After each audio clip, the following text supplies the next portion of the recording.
What's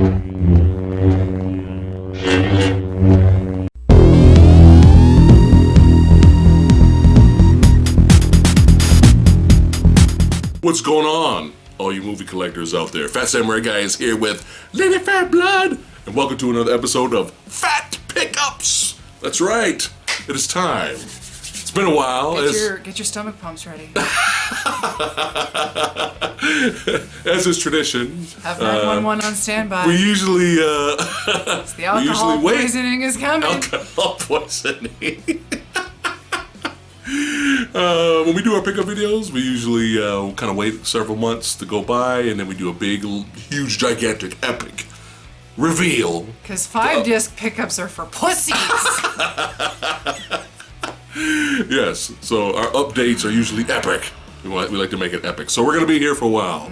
So order the pizza. That's right, pause the video, order the pizza. Grab your Alkies or tea if you're trying to be healthy out there. Call a loved one, tell them where you are. Drink responsibly. That's right. Before we get started, I am leading the charge with non-sponsored. These are all non-sponsored. We're just drinking just for fun. We have, look at this big one here. We have Ace, I'm not drunk yet. Oh, Jesus. We have Ace, We are so California Blackjack 21 Premium Craft Cider. That's right. Vintage 2015. That's what I'm starting off with tonight. Goodness. And what are you starting off with? Non-sponsored. Well, I always try to go with, like if I'm going to get 2 or 3, I like to go with something different. Mm-hmm. Now, I did kind of go with something different this time around, except I came across one particular brand, and I couldn't decide of the 4 which one I wanted, so I went with 2. I went with Lindemann's, a peach and cherry. Mm-hmm. It's a lambic beer. Okay. And then... if you get to the other bottles, we'll see. With this stack, I will. Oh, so we're showing all of them now. All right. And well, I might as well, because by the time I get to it, I'm gonna forget. I have a strawberry beer from Britain. Okay. So. All right. Samuel Smith. So. Okay. Again, non-sponsored. Non-sponsored. Shh. I'm gonna get to the other 2. We got Krabby's Raspberry Alcoholic Ginger Beer there. Ooh, and ginger. See, try and drink healthy. And we have Internight Pilsner Metallica beer. We got going here. Metallica. That's right. Gotta represent. But it's not about what we're drinking. But we like to let you guys know for fun. It's tradition. This is gonna become a drunken video by the end of it. It's fun. It's why you're here. Because dignity is also for pussies. But we're here. Oh shit. Doing what we do best. Guess what? Or doing what we like to do. What happened? I need to get a corkscrew. Fuck. Oh shit! No, the stack is falling over. Fuck. This is why we don't do live videos. No live videos. No. We're back now. And I'm back, just like that. It's magic. All right, so. Am I gonna get hit in the eye? You know, you might as well do the first one because it's gonna take me a minute. So go ahead. So again. Ha! You get the first one. Oh! Boo! Boo! You planned it. You planned it. All right. So again, on the channel, you know why we're here. We love talking about movies with you guys and cinema. Also, let us know in the comments below what you guys are drinking and what new movies you guys have picked up recently. We want to know. All right. So, skål. We gotta do the thing. We gotta clink. Would you give me a minute? Can you clink something? Sir?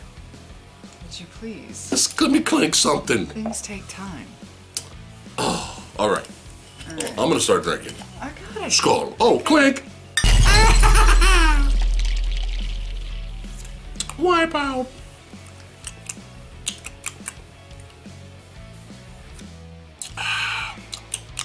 Not bad. And you broke tradition. Oh, for the first time ever, I broke tradition. Maybe because it's not beer. I even had a paper towel ready and everything. Maybe it's because it's not beer. Oh, this is good. We'll see when I get to the beer. This is the cherry. This is really good. Oh. All right. I will start. We will break tradition. Year 2020. There we go. All right. We have, only from the UK, because it sucks over here sometimes, in terms of collecting, these VHS retro-inspired because we're down with the fucking old school. Because we are old school. Two of my favorite movies of all time. We have the cult classic Warriors Come Out to Play. That's right. We got the Warriors cult classic beat 'em up action. That's right. And in a VHS inspired case. And we're gonna open it up real quick. Check it out. Bam, love it, love it. Open it up again. And what's cool about these is they have all kinds of shit. You get a poster inside, you get cards, and I love how the Blu-ray discs look like film reels. So pretty cool, pretty dope. So cute. Yeah. And I'm not going to open up the other one, but it's basically the same thing for this one, but John Carpenter's classic, The Thing. That's right. Look at that old school poster we got going here. That's right. Got on the back there. That's right. That's how we do it. Okay. You're good. Boom. So I am happy to say that we finally did get around to seeing this. Yes. Good shit. I enjoyed it. Sometimes we'll bring something up and it's like, we haven't watched it yet, even though we have it in our hands right now. I enjoyed it. A lot of feet.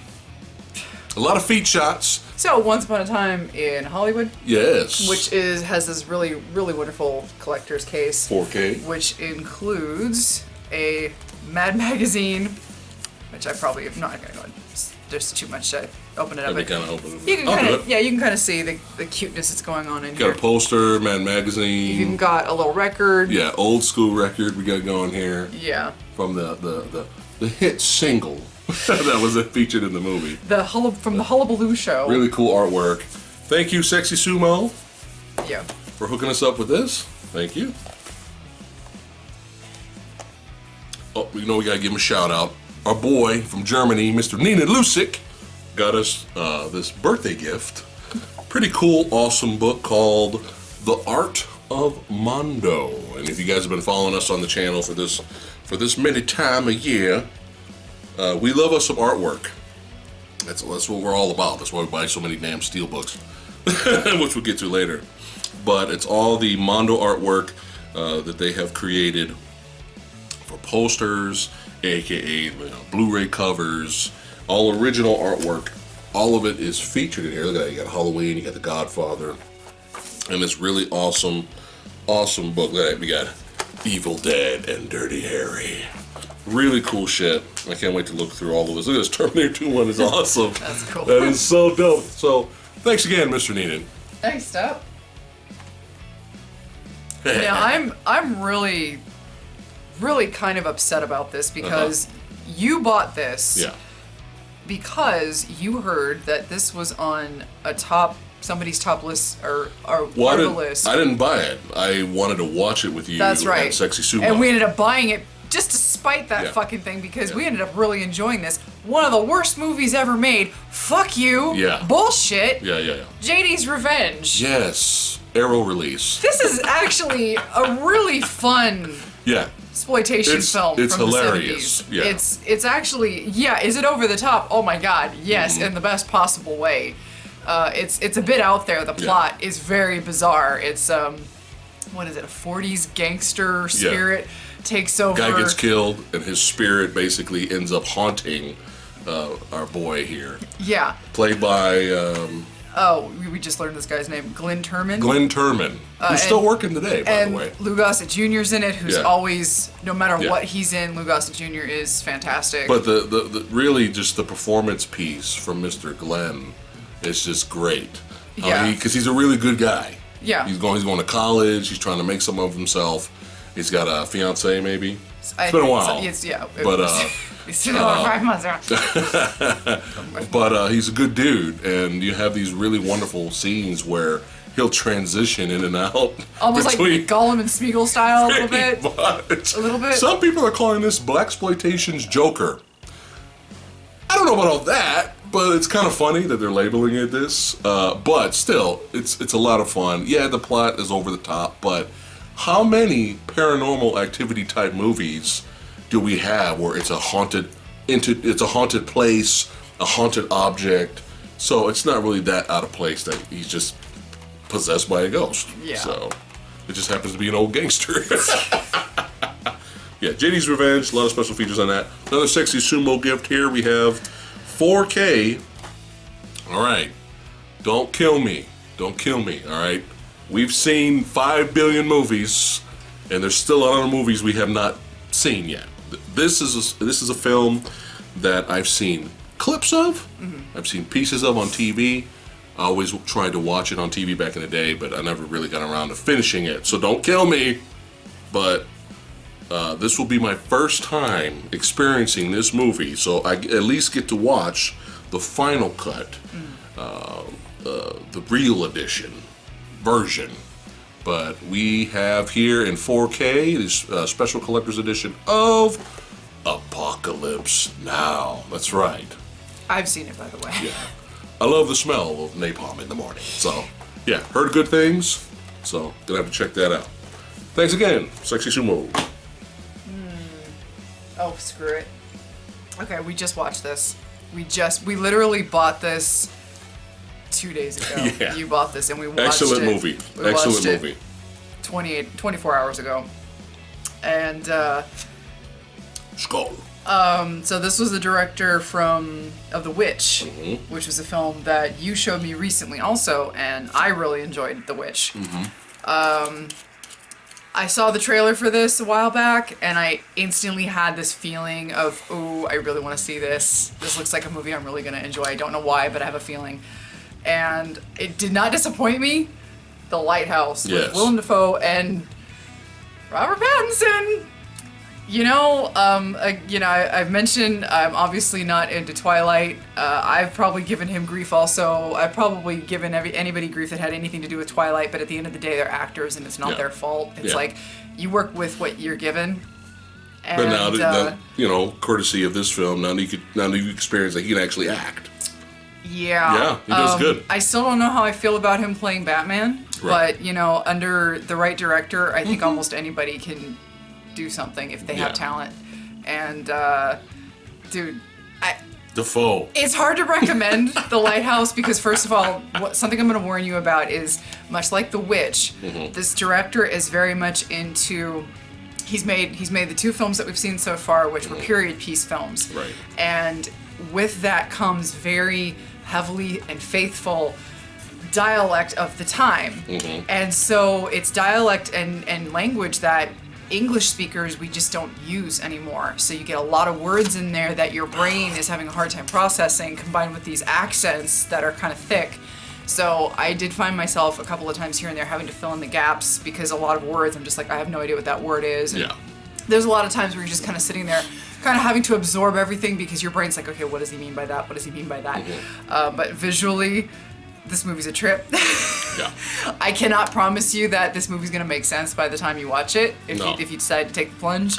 Definitely got a Mandy vibe. A bit. At some parts of the film. Although I have to say Mandy made more sense.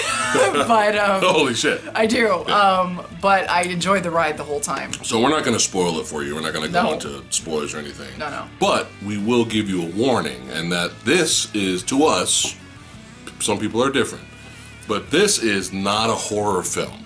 I don't understand the horror aspect of it. A lot of people's best lists of last year, top 10 horror films of the year, they have this on here. I don't know why. I'm glad they enjoyed it enough to put it on a top list.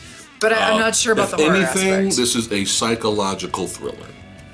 If anything. Yeah, it would probably fit more into that than But horror, just don't go in, oh man, I gotta go to the Lighthouse. I heard this is a great horror film. It's not that type of movie. I don't personally consider it a horror film, but I still enjoyed the hell out of it. Good shit. So, a little quick backstory. We might review this on the channel. I don't know. We'll see. But a little quick backstory. Back in the day, many years ago, me and Phat Ninja found this little small hole in the wall Korean rental store. And inside, there were no English subtitles for the movies, but we would rent stuff all the time because we were seeing shit. We were seeing, Once Upon a Time in China movies, and, they had Hong Kong, Japan, they had everything in there.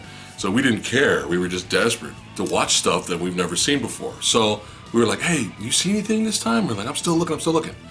So I'm gonna take credit. I found this.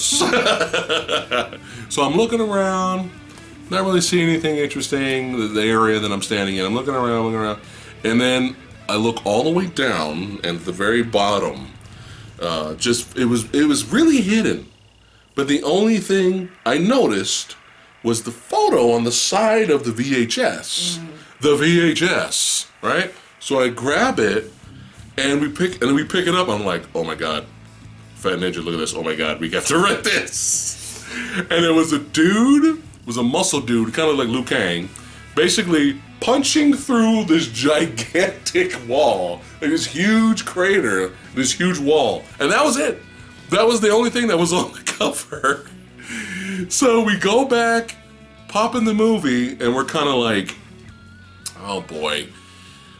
Because the way the movie started was very slow, and it was like a prison film, and we were like, oh, I think we made a mistake. So we were bored, you know, there were no subtitles and all that. And then we had a fight sequence in the shower. And the guy ran, the big, huge, you know, sumo dude, looking dude, huge gut. He runs at our protagonist, and our protagonist punches straight through him. Whole arm and fist goes in his gut. He slowly rips out, tons of blood coming out, and the guy falls back. When he falls down, intestines come out, more blood come out, and we were like, holy shit. That was like the last thing we were expecting. Little did we know that we rented the film Ricky O, the story of fucking Ricky. And from then on, this is a badass cover. This is a flipper cover, by the way. Yeah. From then on, it just got more insane and over the top based off the manga / anime. Over the top. We were not ready. We were not prepared. We were laughing our asses off at the hilarity. And by the end of the movie, we were just like... So, there is a Blu-ray release of this over here in America, but I heard the picture's not that great. So this is the one you want to get. This is from, let's see, Medium Rare Entertainment is the one that released this one. So you can make sure you have a all-region Blu-ray player. That's the catch. Yeah, but yeah, we might have to I do remember review this. The first time you showed me. Yeah. Oh.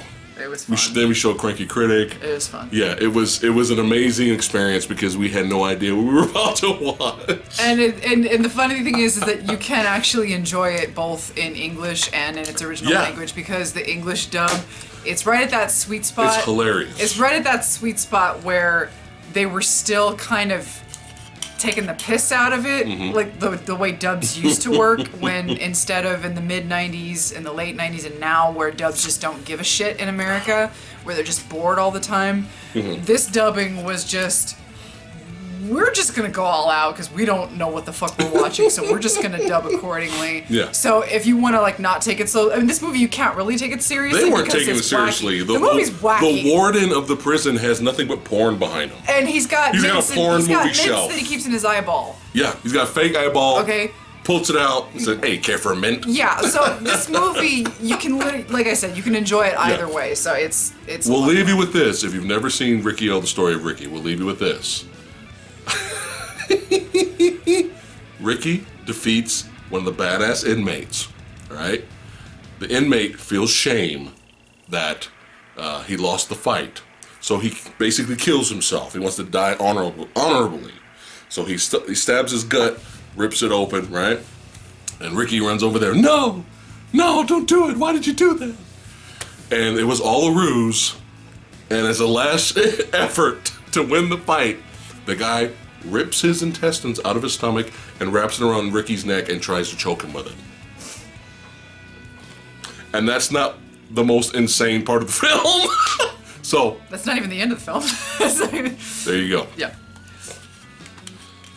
Oh, from Arrow Video, we have an early entry from Mr. Toby Hooper. It's fun. Called Eaten Alive. Starring, starring. Was it starring? No. What was we go in detail talking about this on our Verbal Nectar podcast if you guys are interested. He had a small role, right? in this? Robert Englund? Robert Englund, yeah. Yeah, he has a tiny role in it. What was it? I'm Buck and I'm here to fuck. Yeah. There you go. So we've already talked about it, but yeah, it's fun. Not, low budget, but we still thought it was fun. Yeah. But, let us know in the comments below, how many slasher films out there have creatures in it? That was weird. Because this is like a slasher/creature feature. It was very strange. So. It was a very weird dynamic to have a crazy slasher in it and then a crocodile. Yeah. Or an alligator. I don't know. Usually it's one or the other. Well, yeah. That's kind of cool we had both. All right. My introduction, one of my favorite animated films of all time, my introduction to Mr. Lupin III, was a wonderful animated film called Castle of Cagliostro. And I apologize if I fucked that up. I may have fucked that up. Whoa, the cider's kicking in already. But fantastic movie, just amazing film, and that was my introduction to these characters, these beloved characters. I've always meant to buy more movies, maybe some of the shows. And we have a new series of movies now. There's a whole bunch of these. I don't know where to start, but I was like, I had to get this one because it's fucking Goemon, and I love Goemon. It's a badass samurai in there. But it's Lupin III, Goemon's Blood Spray. Really, really wonderfully animated. Got some badass fight scenes in here, as you do. But it's short. It's not like a long movie. It's kind of like a 3-part? Yeah, it's like in an a way, OAV more right? like? But there's a whole bunch of these. Really? In this series. Oh, no. Yeah. But you can still enjoy this on its own. But good shit right here. Speaking of anime. So I've said this before. If they keep doing this, I'm kind of screwed because, I mean, when it comes to the Studio Ghibli films, I haven't found one that I've hated or disliked, but I don't love all of them, but there's some that I love so much that I will buy a lot of these editions that come out. So far they have released My Neighbor Totoro, and they have released Mononoke Hime, which is Princess Mononoke in the States, and now they have released Spirited Away, which is... Yeah, you're screwed with these. I'm kind of... These are really nice. I have a sappy story to tell about Spirited Away. This was actually the first... I want to say this was the first Ghibli film that I saw. In the theater. In the theater with you. So I have kind of... So not only do I love this movie, but I also have kind of like a soft spot for it because of that nice little... Yeah, so shut up. So this is the outer box, which is, again, it's much like the other collector's editions that came out. So inside, you've got the booklet that it comes with also. Cool artwork And then inside. it comes with this wonderful artwork inside with all the pages, and it also comes with the movie and the score. Yes. Which, again, like if they Thank you for doing this. Yeah, because, again, movie scores from Japan are so hard to come by in the States. Hard to get. Animated, even on Amazon. Animated films and TV series. Do it again.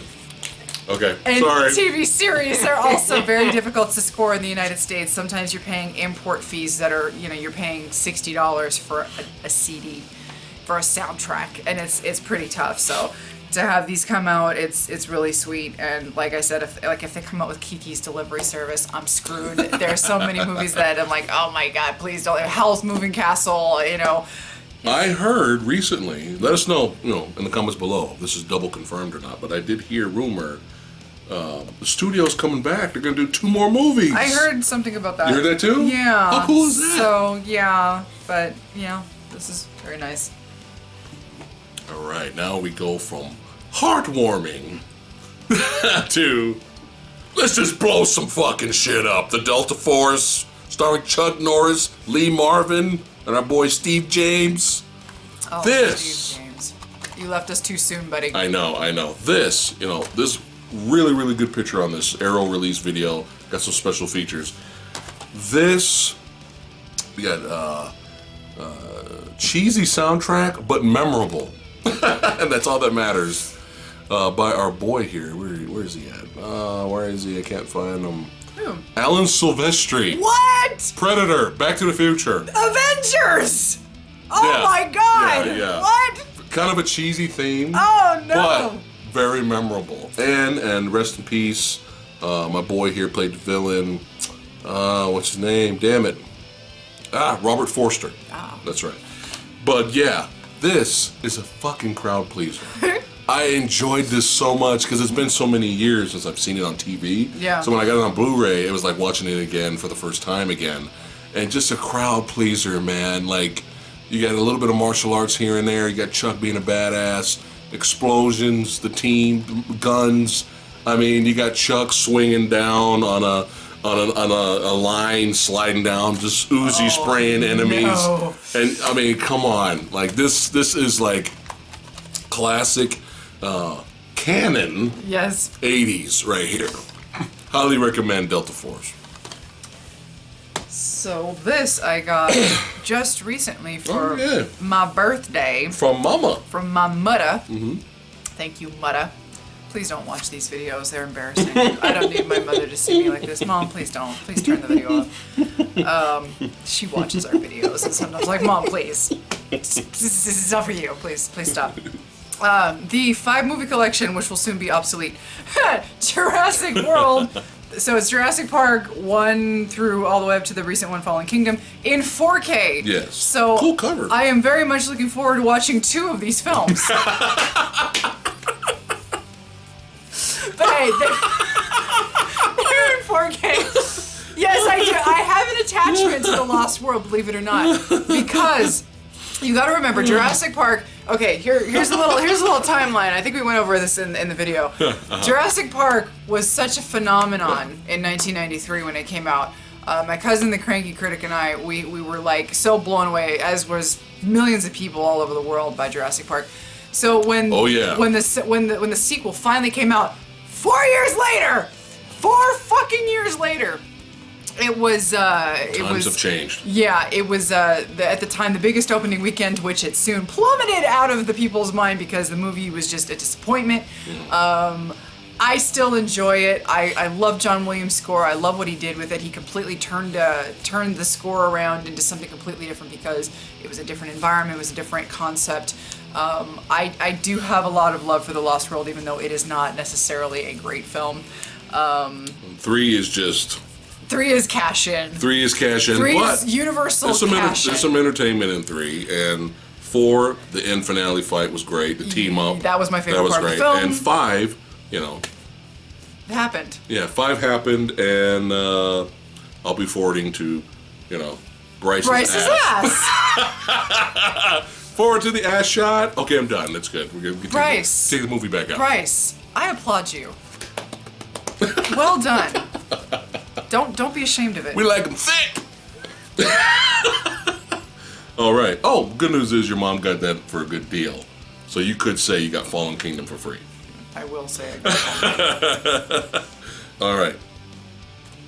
This just looked like a lot of fun. I'm not really expecting a lot from it. My expectations are not high. I heard some people were really disappointed with this, but I really wasn't really expecting a lot, so I'll probably have fun with it. But we have kind of an Avengers kind of light team up here, martial arts stars here. We got Andy On, we got our boy here from Shaolin Soccer, playing that Bruce Lee kind of role again. Shaolin Soccer needs to be released on Blu-ray. Yes. I'm just going to say that, throw that out into the universe. Shaolin Soccer is amazing. But yeah, we have kind of like these side characters that have made their own side movies. Like we had like an Ip Man prequel, The Legend of Ip Man. So that actor's in here playing Ip Man. I don't know if it's time travel. I don't know how all these characters end up being together. But we have Vincent Zhao, one of my favorite martial artists. He's back again playing the iconic Wong Fei Hung character. He took over Jet Li's role when Jet Li stopped playing that character. Vincent Zhao came in. So everyone's here teaming up. I don't know how, but Kung Fu League. This might be a Movie Dojo episode. I don't know. But it looked like fun, so my expectation is low. I think I'll be all right.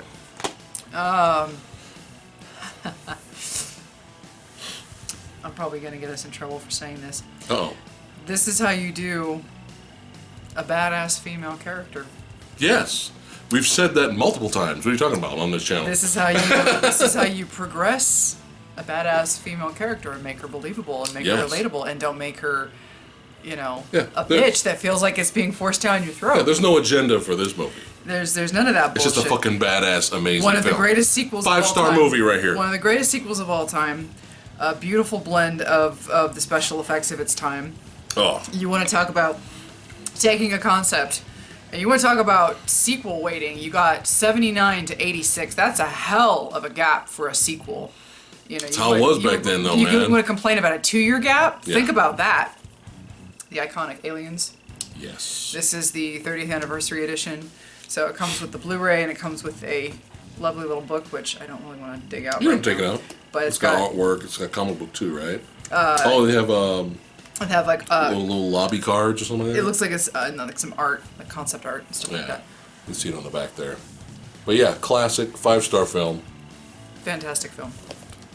Yeah, and I'm more of a Predator guy, but I have to admit, yeah, Predator. You know, It's really funny how put the things- gun to my head. Predator is like my favorite movie, right? Yeah. But I have to admit, like, fuck, Aliens. But It's really funny how things work out in life. Fuck. Before we ever met, I grew up on Aliens, Mm-hmm. the Alien franchise. You grew up on Predator franchise. Mm-hmm. I grew up with Freddy. You grew up with Jason. You Yeah. grew up with Michael. I grew up with Pinhead. Yeah. Yet we came together. Yes. And everything's just zen. Yes. It's zen. And now we love both. Yes. It's There's just, nothing wrong with it's a lovely thing. It's a lovely thing to have. It's okay to love Marvel and DC. Yeah. All right. So, this movie kind of got a bad rap. When I first watched it, I was a little disappointed in it. The ending was a little weird. When I rewatched it again, I liked it a little bit more. But I got this for really cheap. It's worth buying for cheap. But Arnold Schwarzenegger is great in this film. And despite the plot being kind of a lot of twists, and there's another twist, you do get some badass violence and some gore in here.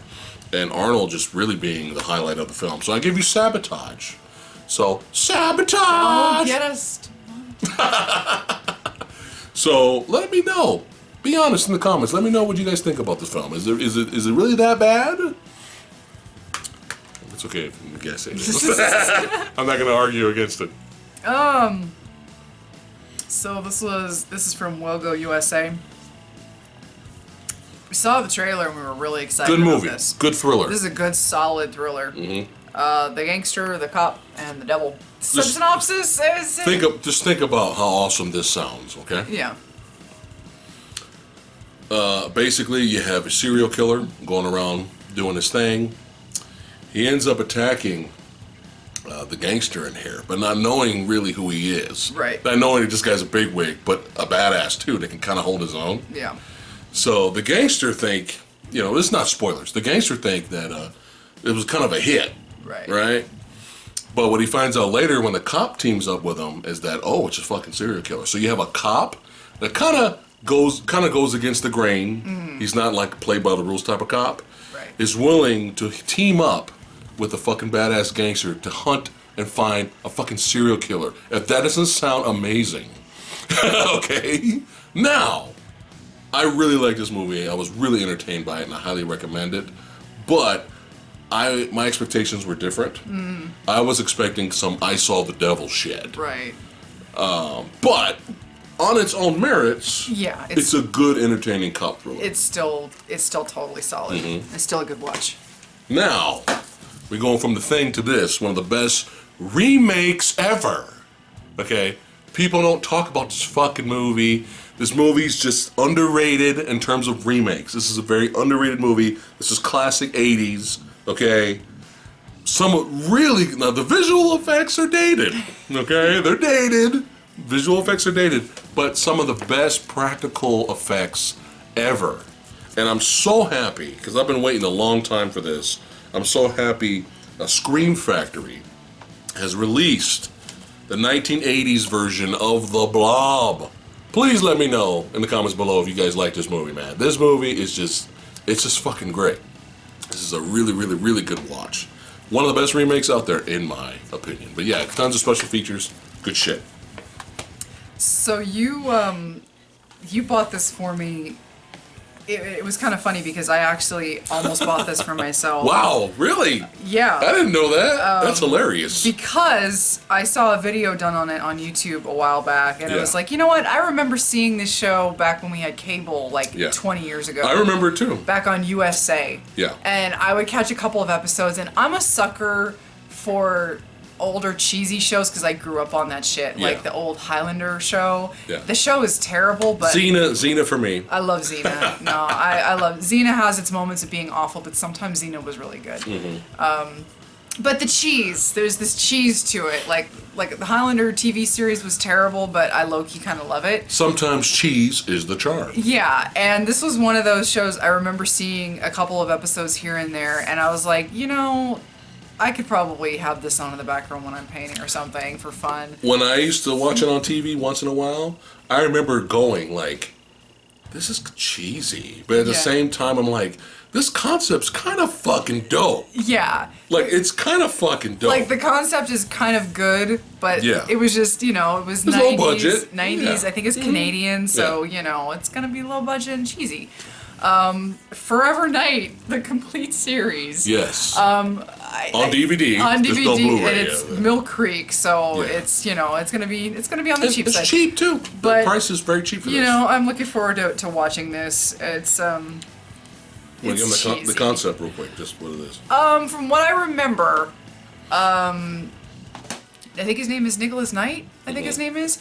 He's a vampire, and it's kind of like Highlander, where you get the flashback sequences because he's been a vampire for a while, and he's one of those vampires that he's trying to kind of regain his humanity. He doesn't want to be a vampire anymore, but in the meantime, he's just living his life as a vampire. But he's a detective. Yeah. He's a cop. He's a vampire / detective. Yeah, and so it's kind of fucking cool, man. So he's like, you know, he's got this human partner, but this dude here, I think, is the dude that made him, and so he's always there, like fucking with him. Yeah. And so you get a lot of flashback sequences and showing, you know, this and that, and again, it's a lot like Highlander in that aspect that you see the flashbacks of their lives and all that stuff. So meet Nick Knight. He's one detective you better not cross. That's right. Yeah. This actor right here.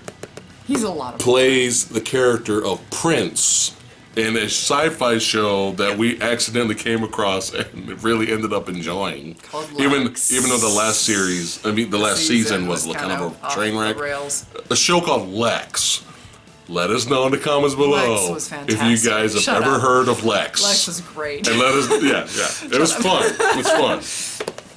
Yeah, Lex. Holy shit. Where's that on Blu-ray? This show I actually haven't seen any full episodes on, but again, I saw a video on it, and it looks exactly like Forever Night in that it's the same time period that it came out, and it looks just as cheesy. But fun. But it stars this actress called Kate Hodge, and she seems like a cool chick. We saw her in Texas Chainsaw Massacre 3. And she's in Rapid Fire with Brandon Lee. And she seems like a cool actress, like in terms of just down to earth. Just you the can way relate to her. Just the way she acts. Yeah. I like her acting style. But the original title was She-Wolf of London, and I heard that they repackaged it at the 11th hour in the 3rd season or something like that, and called it Love and Curses to make it more. And they gave it like this really cheesy saxophone. They did? Yeah. Oh, they gave it like this really cheesy saxophone intro to kind of like make it more appealing to like the Love and I don't know.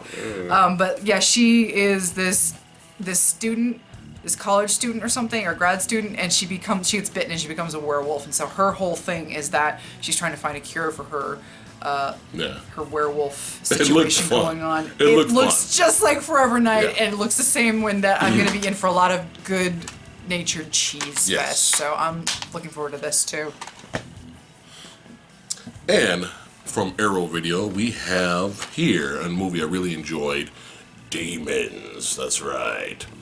If you ever wanted to see a guy on a motorcycle with a katana sword driving around inside a movie theater killing possessed people Who wouldn't want to see that? zombies, I don't know. Yeah. Demonic people. That happens. That actually happens in this movie. But yeah, this is a lot of fun. Classic Italian horror done right. Wasn't really a big fan of Demons 2 though, but I did enjoy this one. Demons! Oh, damn it. Can you apologize for me? Yes. All right. What's okay? Our boy Thugzilla out there, okay. 818. Thugzilla. Make sure you subscribe to his channel if you guys love Godzilla, love Kaiju. Okay, Thugzilla, listen. I love you, dude. Okay? And please don't take this personal. I promise. Swear, this is not. I'm not saying anything. To each his own. Believe me, that you know how we are. To each their own. Yeah. I fucking hated Rhaego. Yeah. I'm sorry. I hated it. I went in with such... King of the sea monsters. I went in with such no expectations, willing to give them... I will give any low-budget film the benefit of the doubt. Yeah. Like, I know you got no budget. It's totally fine. But when you waste my time with bullshit and nonsense... And you give me less than Asylum special effects. Some of the worst... I mean, and like... We knew it was an ambitious and original project from a fan of the genre. Yeah. So we applaud that. Somebody really wanted to make a kaiju film, didn't really have any money, it looks like. But when the CGI is so atrocious, when the CGI is so bad, it's like Sega CD era. When it's that bad, it kind of takes you out of the film. And then the design of the monster was interesting, but the CGI of the monster wasn't great, and we were screaming for a guy in a suit. Yeah. We were screaming. We're like, dude, just CGI is not working. I would have taken a guy in a suit and about to playing with a toy ship. I would have taken it. But the plot, though, think about how awesome this plot is. Okay, we have our military. Just think about just the plot alone. Our military goes out to basically face an invading other military army, right? And naval battles, right? But the army that they go out to face is missing. And you find out that a fucking gigantic sea monster took them out, and now they have to fight the monster and survive. If that doesn't sound fucking awesome, you know. So the plot, or the concept of the plot, was really awesome. Just the execution wasn't good. Like the comedy parts in here, I was just kind of like, okay. It just didn't, I don't know. The sequel, we saw the trailer for the sequel, and that kind of seems like that's up our alley. The sequel has a guy in a suit, rampaging the city, and it just seemed like it'd be a little bit more entertaining. I don't know. But Thugzilla was cool, though, about it. He enjoyed it for what it was, but he recognized the bad parts of the film. He realized what was bad. You're a better person than I am. Let me just throw that out there. But it's so bad. The CGI, it takes you out of it. Give us little bootleg models any day. All right, classic horror film. I have not seen. I heard good things about it. We have the who's who in here. We got Telly Savalas. We got Christopher Lee. We got Peter Cushing in here. Horror Express. That looks like fun. Horror. That's right. From Arrow. Tons of special features on the back there, as you can see. I'm down for old school horror. Let's do this. Hammer style. I'm not sure if it's Hammer. But got Hammer actors in there. Ooh. And I have... This is, what country was this from? Where was this from? I got it off of Zavvi.com. Oh, okay. So it's obviously a UK release. So this is the... But there's a reason why I bought this for you. Not just because you love the show, but... Because it was cheaper? For the entire seasons 1 through 11. Yeah. That's a lot. Yeah. It's not Blu-ray, but it's a DVD. The entire show... Of Frasier. Yeah. For like $24. Jesus, that's insane. So I couldn't resist. So yeah, I love Frasier. I was never a fan of Cheers. Cheers was on when I was little. But now that you're older now, you never know. You might like Cheers now. That's the thing. Cheers was on when I was little, and whenever it was on, I didn't care. It was just above my head, and I was just like, I never really gave a shit. But when Frasier came out, it was still a little before my time, like in terms of humor. I wasn't really into sitcoms when Frasier came out, but I recognized that the character was from Cheers. Everybody knew that at the time. And I didn't catch Frasier until well into its later seasons, and then it was in syndication, so I wasn't even watching it as it came out. I probably didn't start to watch until after the show had ended.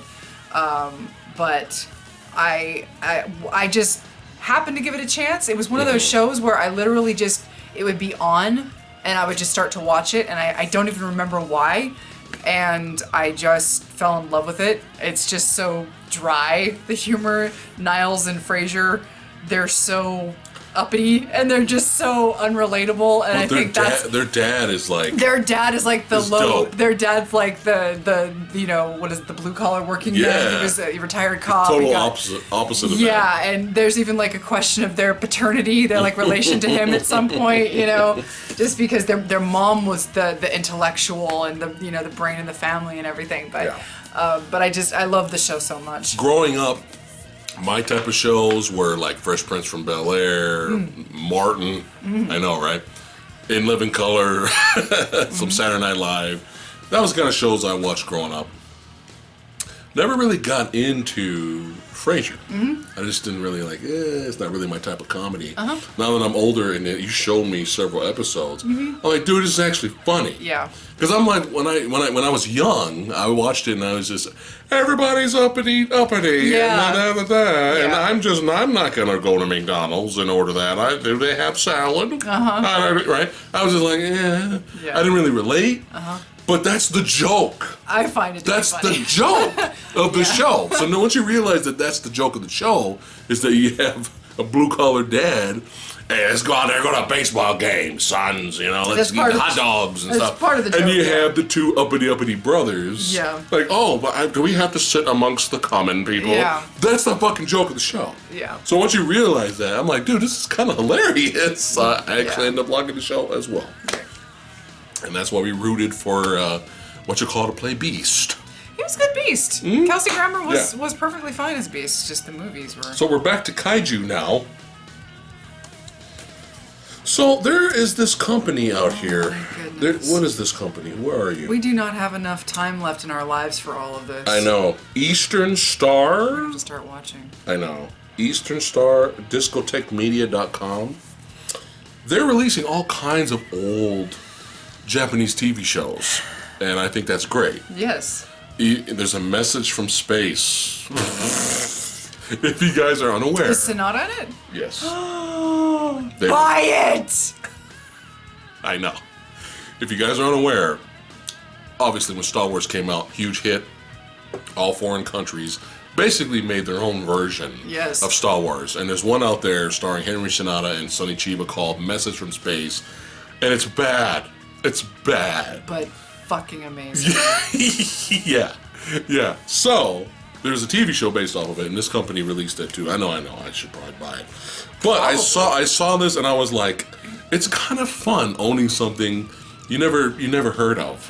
You don't know what you're in for. This may be garbage, I don't know, but it's kind of fun owning something that you're probably not going to get here in America. So we have Mega Beast. Mega Beast Investigator Juspion? Juspion? I don't know. I have no idea. Fantastic. But for a good price, you have all 46 episodes of the show. And here's the thing, just to remind you guys, the show has been remastered, but on DVD. And all of the DVD episodes are all put on one Blu-ray disc. So this is insane. So yeah, it's like, you're like, oh, boo, it's not Blu-ray.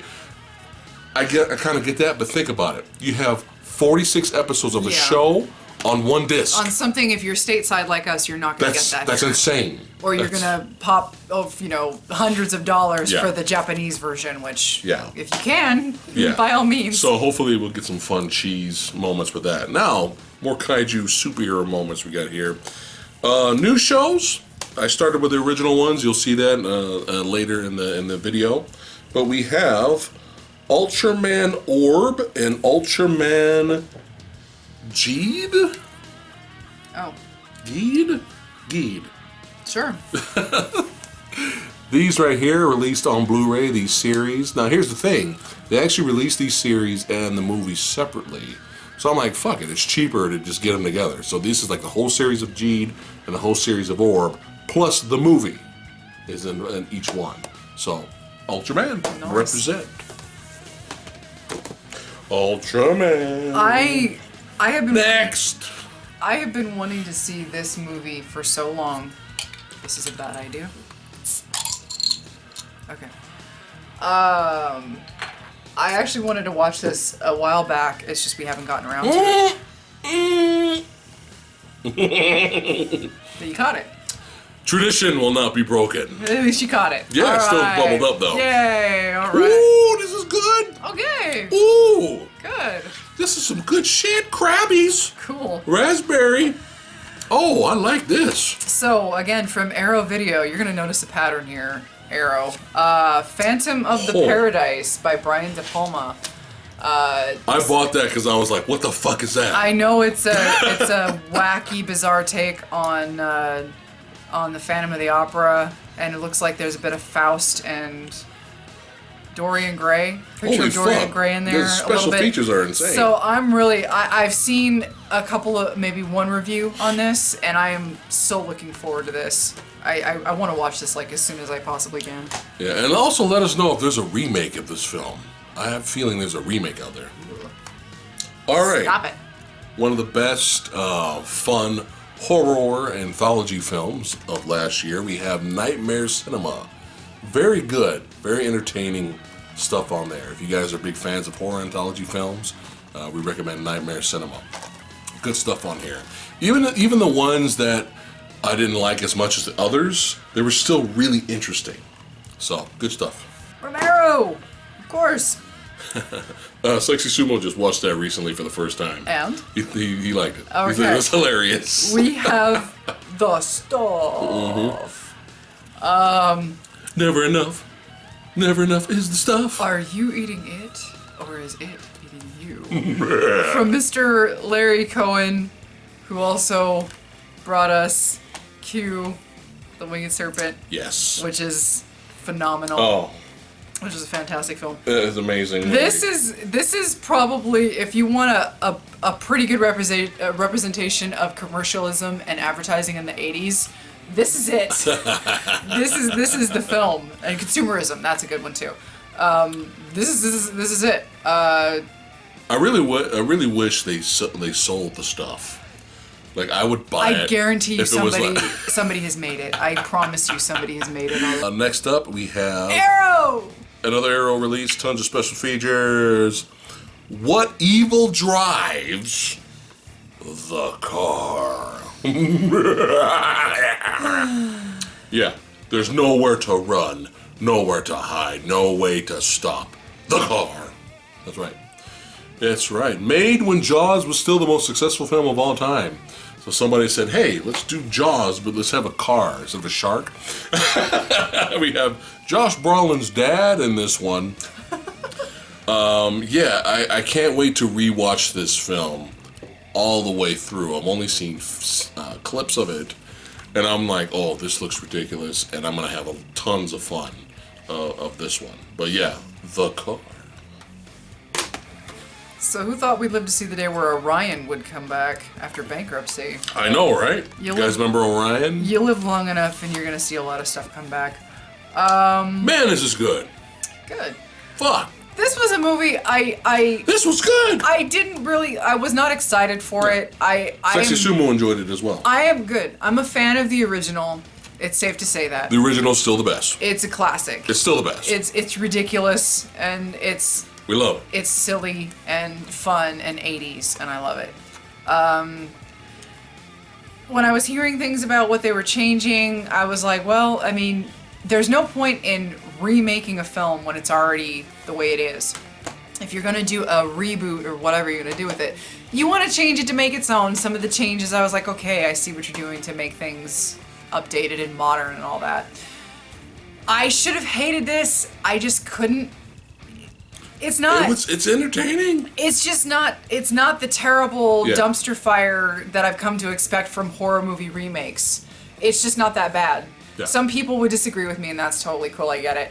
I've seen worse.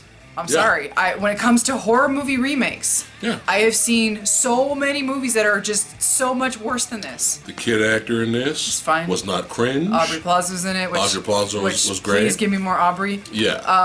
But Mark Hamill did a good job voicing the character, and we have a little twist. The only thing I didn't like was they tried to make you sympathetic towards Chucky. That was the only thing I didn't like. It's like, don't make me feel sorry for an AI doll. A robot. Yeah. Don't make me feel sorry for it. I don't want to feel sorry for Chucky. Yeah. I never want to feel sorry. You never once felt sorry for Brad Dourif's Chucky. Right. You never. I can promise you. You never did. I don't want to feel sorry for this. You fucking bitch! Yeah. Brad Dourif will always be the best. The first movie will always be the best. But in terms of remakes and this company giving it a shot, I thought it was fun. It was fine. It was fun. I enjoyed it. Yeah. Had some good kills in it. There's just been so much worse. Yeah. All right. All you Jesse V. Johnson fans out there, make sure you guys check out our Movie Dojo reviews of Avengement, one of our favorite movies of last year. Badass Scott Adkins martial arts action gangster flick. Highly recommend you guys check out that review. But we have some early work here from Mr. Jesse V. Johnson, and there's good news and bad news about it. I mean, this is a low budget indie film type of vibe. It's not a big budget film. But it's a really good gangster revenge type film, and it's called The Beautiful Ones. But there's good news and bad news about this film. The good news is it's a good movie. The bad news is, as you can tell from the cover, and you can tell from the screenshots in the back, the director's intent was he wanted this to be in black and white. And when you see a few scenes in the movie that's in black and white, it's like a totally different movie. And it makes the film feel more rich, and I really wish there was a black and white version. Like the original intent was the movie was filmed in black and white as well, and the studio got cold feet, and they were like, if you want to release this domestically, keep it in color, which kind of sucks. But yeah, enjoyed it for what it was. I enjoyed it. So. Yeah, let's do it with the Lighthouse. Let's colorize the Lighthouse. Yeah, let's colorize the Lighthouse. Yeah. Let's colorize Schindler's List while we're at it. But yeah, pretty good fun gangster flick, but it kind of sucks that I don't see a black and white version in the future. Yeah. Oh, woof. So, you know what the definition of insanity is, right? Damn it. Doing the same thing over and over. Oh, man. And expecting a different result. So, back in 2006, oh boy, they let some schmuck write a script for X3, and they had to get a new director because Bryan Singer was off botching Superman. And so they got some schmuck by the name of Brett Ratner to direct. Now, we don't have Brett Ratner directing, but what did they do? They got the same writer that botched the script for X3 back in 2006, and he wrote the same goddamn story and directed of the Dark Phoenix, except he tweaked it a little bit in spots and gave us Dark Phoenix one of the biggest wastes of kind of potential. And I say that X-Men First Class, really, it was a low budget film, but it was really good in our opinion, and it really introduced it was kind of a prequel in a way / reboot to the X-Men franchise, and it was really good. And it introduced us even more to James McAvoy and Michael Fassbender, and those guys are phenomenal actors. And fuck Jennifer Lawrence. Anyway. Well, at First Class, at that point, she still kind of cared, so she was fine then, and then up to that point. I didn't care for her. Anyway. Well, you didn't like what they did with Mystique, but anyway, that's another review for another time. I also didn't like her acting, but there we go. Anyway. And then the miracle happened, X-Men Days of Futures Past happened, which really was, not only was it a really good X-Men film, but it really helped like salvage the train wreck that was X3 and the side Wolverine films that kind of salvaged not Origins, but the Wolverine, it kind of salvaged those movies, and it was the perfect ending. It was the perfect ending. And then, with success, Hollywood gets greedy and like, oh, do another one. Yeah. And unfortunately, instead of ending it there, which was the perfect ending, we had fucking X-Men Apocalypse, which I want to do a review on that. I want to do review on that one. I think we liked that movie at the time a little bit too much. Yes. We need to go back and we need to lower that rating. Yeah. But even that point, it was just not really a great... It had its moments. There's some really good moments with Magneto and stuff, but it was still like, okay, well, it was just a little disappointing because Apocalypse is one of the most badass villains in comic book history. But we love Oscar Isaac, but you could still end it, kind of leave it there. They even set up Mr. Sinister. Does anyone remember that? Shit. So instead of going with the Mr. Sinister storyline, they decided to, well, I guess we got Jean Grey in this. We got young Cyclops in Apocalypse. So, well, I guess we have no choice. The next step is to do the fucking Dark Phoenix saga, and that's what they did. You can take over. Go ahead. So the only thing that I could say that's interesting is that back in 06, the best thing to come out of X3 was the soundtrack from John Powell. And what do you know? Wow! Lo and behold, you're right! Aside from James McAvoy and Michael Fassbender, yeah, the best thing to come out of X-Men Dark Phoenix is the soundtrack by Hans Zimmer. Wow! This was one of the biggest wastes of time. Yeah. Wasted ending. Pointless films. Yeah. It's frustrating. It's frustrating. It doesn't have the same cheap look to me. I mean, well, some parts, you know, but X3 had moments where it just didn't look all that great. Some moments were fine, some moments were... Yeah. I mean, is this movie better than X3? Maybe by an inch? Maybe some of the actors cared a little bit more. Yeah. Because they were younger and hungrier, and at that point in X3, Halle Berry... But it was literally the same fucking movie. Like, they turned Professor, just like X3, they turned Professor X into an asshole. Except they didn't blow him up in this one. Yeah. You know, and it's and like... when you get to the ending, there's some decent parts of this film. Some. Like X3. I liked the end, all the action that was in the end finale on the train. You have fucking Nightcrawler killing a bunch of motherfuckers. I enjoyed that.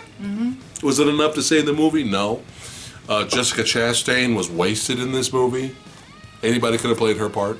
Yeah. But when you get to just think about this. The whole X-Men saga. When you get to the very ending of this film, it's just kind of like, really? Hollow. Empty. It's like, really? Is this where we end up? It's like Is this really where we end up? Like, really? You ended on a wet fart. Pretty much. Yeah, and it's kind of sad. Maybe even a shart. It's just like, oh shit. Oops. Well, let us know in the comments below if you guys enjoy Dark Phoenix. Now, you've seen a review on this. I have not. I bought it because it was on sale. Ridiculous amount of special features. That's insane. But we have some eye-tie horror here. I heard it's pretty crazy. We have Nightmare City. Don't know anything about it. Looks like we might have some zombies or people with axes. I don't know what's happening here. Now they are everywhere. There is no escape. So hopefully it'll be a fun watch. This was way cuter than it should have been, way more entertaining than it should have been, and I'm gonna get a lot of hate for this. I will take this over any Michael Bay abomination any day of the week. Bumblebee. Fight me. I don't care. Now, I heard that this movie... Sorry? I heard that this movie behind the scenes was a disaster and a train wreck. Fortunately... Really? Fortunately, with the way it was structured, it didn't sound like it was going to be very good, like Transformer-wise. Does this fit in with the Michael Bay universe? Absolutely fucking not. It makes no sense. The timelines do not add up in any way, but Michael Bay's timelines didn't add up, so who cares? Are they going to keep going with this? I don't know. I hope they will. 80s throwback movie. It did, yeah. It totally felt like an 80s throwback. It felt like an 80s film. It did. With the structure of the film. I hope they keep going with this, but please, put in more fucking robots. Yes. And give us more G1. Yes. Okay, please stop cock teasing us Yeah. with your trailers, showing us all the robots that we're gonna get in the trailers, and then that's all we get in the film. We don't get any more than what you gave us in the trailers. Yeah. But give us more G1. This movie. I had goosebumps. This movie proves, and shut up about me nerding out over G1 Transformers. Bite me, okay? This movie proved that G1 could have been done the whole time. Okay? You alright? That's a new one. Bite me? Bite me. It's usually fight me. You don't remember Crow T Robot? He said bite me. Oh my god, I have a t-shirt with Crow T Robot. This is Bite Me underneath. I'll bite you. Wow. Let me turn off the... Go to bed, old man. This movie, we could have had G1 the whole time. Are you gonna make it? No, I'm gonna take the picture. You are glossy-eyed. That's the point of it's a drunken video. Wow. I'm ready for the next drink. Anyway, I'm really hoping that if they keep going with this, give us the same style because I adore it. I want more big CGI G1 shit all over plastered on the big screen. Now, obviously, that's our favorite part of the film is the G1 footage when they show the war on Cybertron. Yeah. Now, didn't you tell me, or was it Cranky Critic that said, because of all the behind-the-scenes bullshit that this movie went through, that wasn't even supposed to be in the fucking movie? That's what I heard. That's horrible. That's bad. That's horrible. I don't know what the director was smoking. Yeah. It seemed like he didn't really want Transformers in this Bumblebee film. Well, thankfully they put that scene in there. But yeah, fun movie. All right. This looks like so much fun. We're going to have a blast watching these. We are. So these are these are from Umbrella Entertainment. They're different region. They have region A, B, and C on the back here. So maybe you don't need an all-region player. Interesting. But they're from Umbrella Entertainment, which is a really, really great company. But they did these drive-in Delirium Blu-rays, and these are like hundreds upon hundreds of action, sci-fi, uncensored, and remastered movie trailers. Nothing but movie trailers. Hundreds of them on here, on each disc, okay? So we have action, sci-fi, martial arts, horror, exploitation, everything on here. And here we have them. There's like, these are a lot. Why do I feel like I have more? They're just hidden somewhere. But they're probably going to release more of these, but these are great. These are great. Just hundreds on each Blu-ray. Hundreds of movie trailers.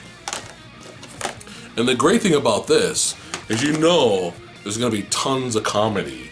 We're going to come across movies we've never even heard of, and we're going to laugh our asses off. Yeah. So it's going to be fun watch. So if that's your thing, make sure you check that out. So this movie just recently got released on Skull. On Blu-ray. Next beer. I kind of feel like these movies maybe have gotten lost in time. Classics. I think enough people. I consider them classics. I think enough people probably remember them that are my age, but younger people might not give a shit. And Addams Family is a hard sell. I mean, they tried to bring it back recently with a CGI movie, whatever. But I heard it sucked. Did it? Yeah, I heard it was not good. Wow. Addams Family Values, the sequel just recently came out on Blu-ray. I have the first one on Blu-ray. Pretty good. For a while. The sucky thing is the picture is just maybe slightly better than an up-converted DVD, so the picture's not anything to write home about. But it's cool. I'm just happy it's on Blu-ray. I love these films. These movies are fucking hilarious to me. I think they're ridiculous. They're out there, and they kind of know it. The actors, especially Raul Julia. Oh my god. Raul Julia and Christopher Lloyd, and even Angelica Houston, and then obviously Christina Ricci. She was like born to play this part. Oh yeah. Especially in the second one. But Raul Julia was just, unfortunately, his passing, his early passing, unfortunate, was pretty much the reason that they didn't make a sequel is because they knew they couldn't without That's him. right. They basically were like, there's no point. Yeah. And that's how fucking amazing he was in this film. I mean, he if you ever want to see Raul Julia just like at his finest, I cannot recommend. Swing low, sweet chariot. Just find a clip from Addams Family Values. Has the planet gone mad? It's one of my favorite sayings. It's one of my favorite sayings from this film.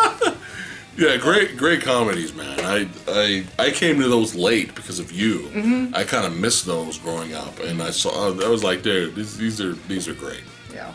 We have some classic anime here. I heard this is one of the best in the series.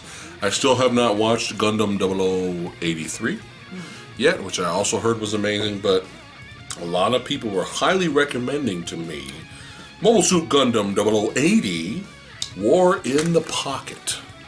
It's just been released on Blu-ray. The whole one, I think it's OAV, I believe, but I heard it's really, really good. So we like to torture our friends and family. It's fun. That's what we do. And a while back, we tortured, and ourselves, we tortured the cranky critic and his wife, and we all sat down and we watched The Meg, and that was our first mistake. You know, we knew what we were in for. It was unfortunately one of those films where it was so generic and safe that it wasn't fun. Yeah. We want bad. We don't want. If you're gonna be bad, be bad. Don't be generic. Don't be generic and try to be a crowd pleaser when you're boring and you're inept and it's like, shut up, just stop. So, to cleanse our palate the next day of The Meg. From The Meg, which was just like, again, we watched both of these back to back. Yeah. Killer Crocodile. Yes. And Killer Crocodile 2. It's just the perfect creature feature B movie. Is the crocodile some giant piece of fiberglass with some contraption in its mouth? With a cartoon-looking eye. Yes. Is it fantastic? Yes. Is it a straight-up Jaws ripoff? Years after Jaws came out? Like 15 years after Jaws came out? Because, the classic Jaws theme, what is it? Dun, dun, dun, dun, dun, dun, dun, dun. What is this? Dun, dun, dun, dun, dun, dun, dun. Yeah. I don't know if you can see this screenshot. I don't know if you can see this. It's going to be this one right here. Let's see. There you go. Right there. Yeah. Yeah. The first one is better in our opinion. Yeah. But the second one's still fun. Yeah, the sequel at least doesn't do the cardinal sin of using nothing but footage from the first movie. It does a little bit. And the sequel's almost the exact same. Oh, I'm tipsy. Oh. I'm actually fine. That's no fun. What? I know, that's no fun. Get to drinking. I am. I'm on my second one. You're milking it. I'm on my second one. Right. But look at our stack. We still got a shit more. But anyway, this is from Severin, if you're interested. Yeah. It's a lot of fun. Fun Jaws ripoff creature feature. Really enjoyed it. One of those rare creature features, we actually was rooting for the monster. Because the protagonist cast were like... Except... fucking assholes. The old man. The old man was dope. The old man hunter? crocodile hunter. Or the old man hunter was like fucking badass. He was great. But yeah, he was fun. But yeah, I'm like, dude, kill these people. These people are horrible. We gotta save the environment. There's a giant fucking crocodile out there. You're gonna die. Excuse me. Alright. Many years ago, I apologize for never getting around to watching it. Yeah. We will remedy this. We have it on Blu-ray. It will be remedied. But I heard Deadwood was a great show. And thank you, dear, for buying it for me on Blu-ray. Now, here's the good news for you Deadwood fans out there. I'm sure you already are aware. If you're not, good news for you first-time fans. So Deadwood was a critically acclaimed Western series starring our boy, was it Timothy Oliphant and our boy Ian McShane. You know we gotta represent the McShane, right? Heard it was great, badass, violent, it was fucking great, okay? But unfortunately, it was kind of canceled at a time where they couldn't really finish the series like they wanted. Thankfully, and I look, TV shows out there, if you can do this, if you can pull this off, if you can pull off a Firefly that gets his serenity, I'm all for this, okay? If you guys are disappointed in Dexter, maybe Dexter can get a movie one day. We never know, right? Well, Dexter ended, it just didn't end well. But I'm just saying, you can still pull a movie out of your ass to redeem it. So, thankfully, for newcomers, if you want to watch Deadwood, keep in mind, it has the finale on here that they wanted it to be. So we have the Deadwood movie here. I heard good things about it. I heard it's great. And it finally gives the conclusion to the show the fans have been wanting. So now we really got to watch it. Oh, this is one of my favorite films of all time. Don't mind me. I'm Bruce Lee and over here, Chinese Connection. One of my favorite movies of all time. This is, I guess, the second time we have this on Blu-ray now. But this is a 4K scan, so the picture looks pretty good. Go ahead. The picture looks great. Oh, this is awesome. The picture looks really good. I popped it in, I think, the day you brought it home. This is the Arrow release of, again, the 4K scan. Or is it 4K or 2K? It's 4K. 4K. Is 4K scan? Okay. Of Robocop. Yeah. Again, one of my favorite movies of all time. 5-star. And it comes with some really, it comes with the poster of this artwork here. One of the rare times that we did not buy the Steelbook version. Right. Because usually we buy the Steelbook. Right. But it doesn't have the Steelbook doesn't have all this cool shit. Yeah, and it comes with this little book and with all the information of the film and all this fun stuff inside. With and in Arrow version, a bunch of it's got special features. It has the director's cut and then the theatrical cut, and I think there's even a TV cut. Here we go. So back in the day, now TV in the United States. We are an odd bunch in the U.S. of A. Okay, if you're watching us from outside of the U.S., you might be aware of this. We are just like everybody else. We love sex, we love violence, we love cursing, but we don't love it on our media. We love it in our films, but people are always going to complain about it. But when it comes to television, it does not matter what time of the day it is. Like I know in some countries, they will show movies unedited after 8 o'clock or after 10 o'clock or stuff like that. Not so much here, especially like they might do it now a little bit more. I'm not aware. We don't have cable TV or anything like that. But especially back in the 90s and the 80s, movies were heavily edited for television, and that included good old-fashioned R-rated films. So if you couldn't afford to buy the movies on tape, on cassette, which most of us couldn't back in the day, or if you couldn't have a bootleg rip-off of a video rental like some of us did, you watched it off of TV. Yeah. So Robocop, Terminator, Predator, all these R-rated films would be heavily edited. Die Hard, instead of... That's famous. You know, yippee-ki-yay motherfucker. It's yippee-ki-yay Mr. Falcon. Yes. Oh, I forgot to show you the back of this. Omni Consumer Products. Best picture in terms of quality for the 4K scan. Yeah, the picture is phenomenal. Amazing. So the TV version of this film in particular is quite amusing. I can't believe it's on here. I can't believe they bothered putting that on there. That's amazing. But that's what sexy. So instead of fuck me, we have. Yeah, the guy in the liquor store bumping off the mom and pop shop screaming, "Why me? Why me? Why me?" And you got just some hysterical dialogue where instead of "give me my fucking phone call," it's "give me my phone call." you've got amazing. Just that's funny, even on. Just some funny edits in this. Yeah. You're gonna kick out of it. Again, the picture, top notch. Ridiculous amount of special features too. Yeah. All right, this might be a Movie Dojo episode. I'm not sure. It depends if I like the movie or not, or if I hate it. We have of the new breed. We have Max Zhang here from Killzone 2 and Master Z, Fame, Ip Man 4, Paradox. He's of the new crew, of the new breed of martial arts action stars, and we have a film called The Brink. That's right. I'm hearing there's some good shit in here, man, in terms of action, so I want to check that out. So if you're gonna be a ripoff, be a fun ripoff. Oh shit! If you're gonna like blatantly be a canon movie that's just gonna rip off the popular trends of the day, which in this case is gonna be like an Indiana Jones Romance in the Stone type of situation, and you're gonna bring in Chuck Norris and Louis Gossett Jr., you're gonna get Firewalker. Yes. And this movie has abysmal reviews. It has a terrible rating online. Oh yeah, terrible. Like one of the worst ever. Like really bad. And I kind of like this movie. I enjoyed it.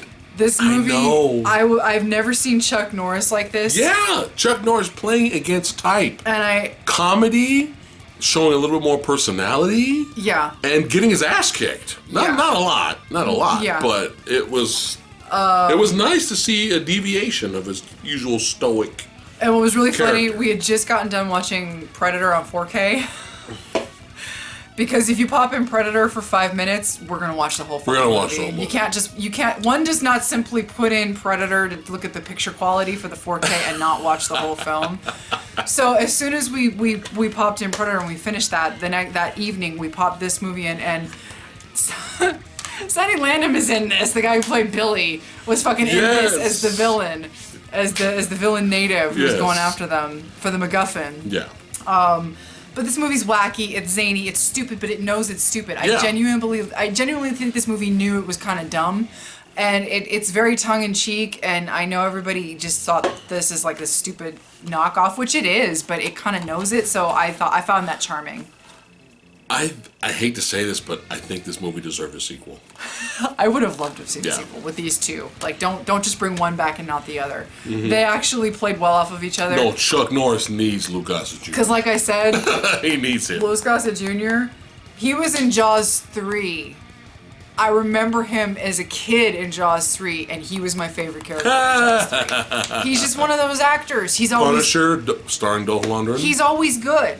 He's just never not good. Yeah. All right, now, I am willing to give this another shot. I ended up liking, I was kind of disappointed seeing it, but when I watched it at the time, I was kind of like not really paying attention because something else was going on. So that's not fair to the film. But I got this for really cheap. But I ended up liking the sequel because the sequel was obviously a horror comedy. But the Chud. But we have the first original Chud. Isn't Robert Englund in this? Oh, I don't remember. I thought he's in this. He may not be in this.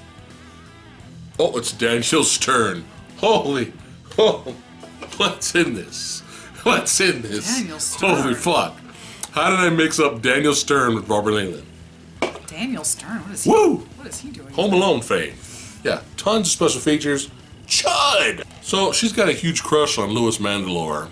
Okay, Bryce Dallas Howard asslet. Hey, I'm not denying it. I won't deny it. I'm just saying. Hey, I'm not ashamed. We all like what we like. That's fine. Okay. It's fine.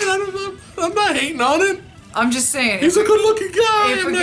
If a guy happens to be good-looking, he's good-looking. His brother's good-looking, and can also emote well as an actor, I can appreciate that. Yes. It don't mean nothing if you're just a pretty face and you can't act for shit. Right. That's why people love Hugh Jackman. Yeah. You might as well just watch porn. Anyway, it's true.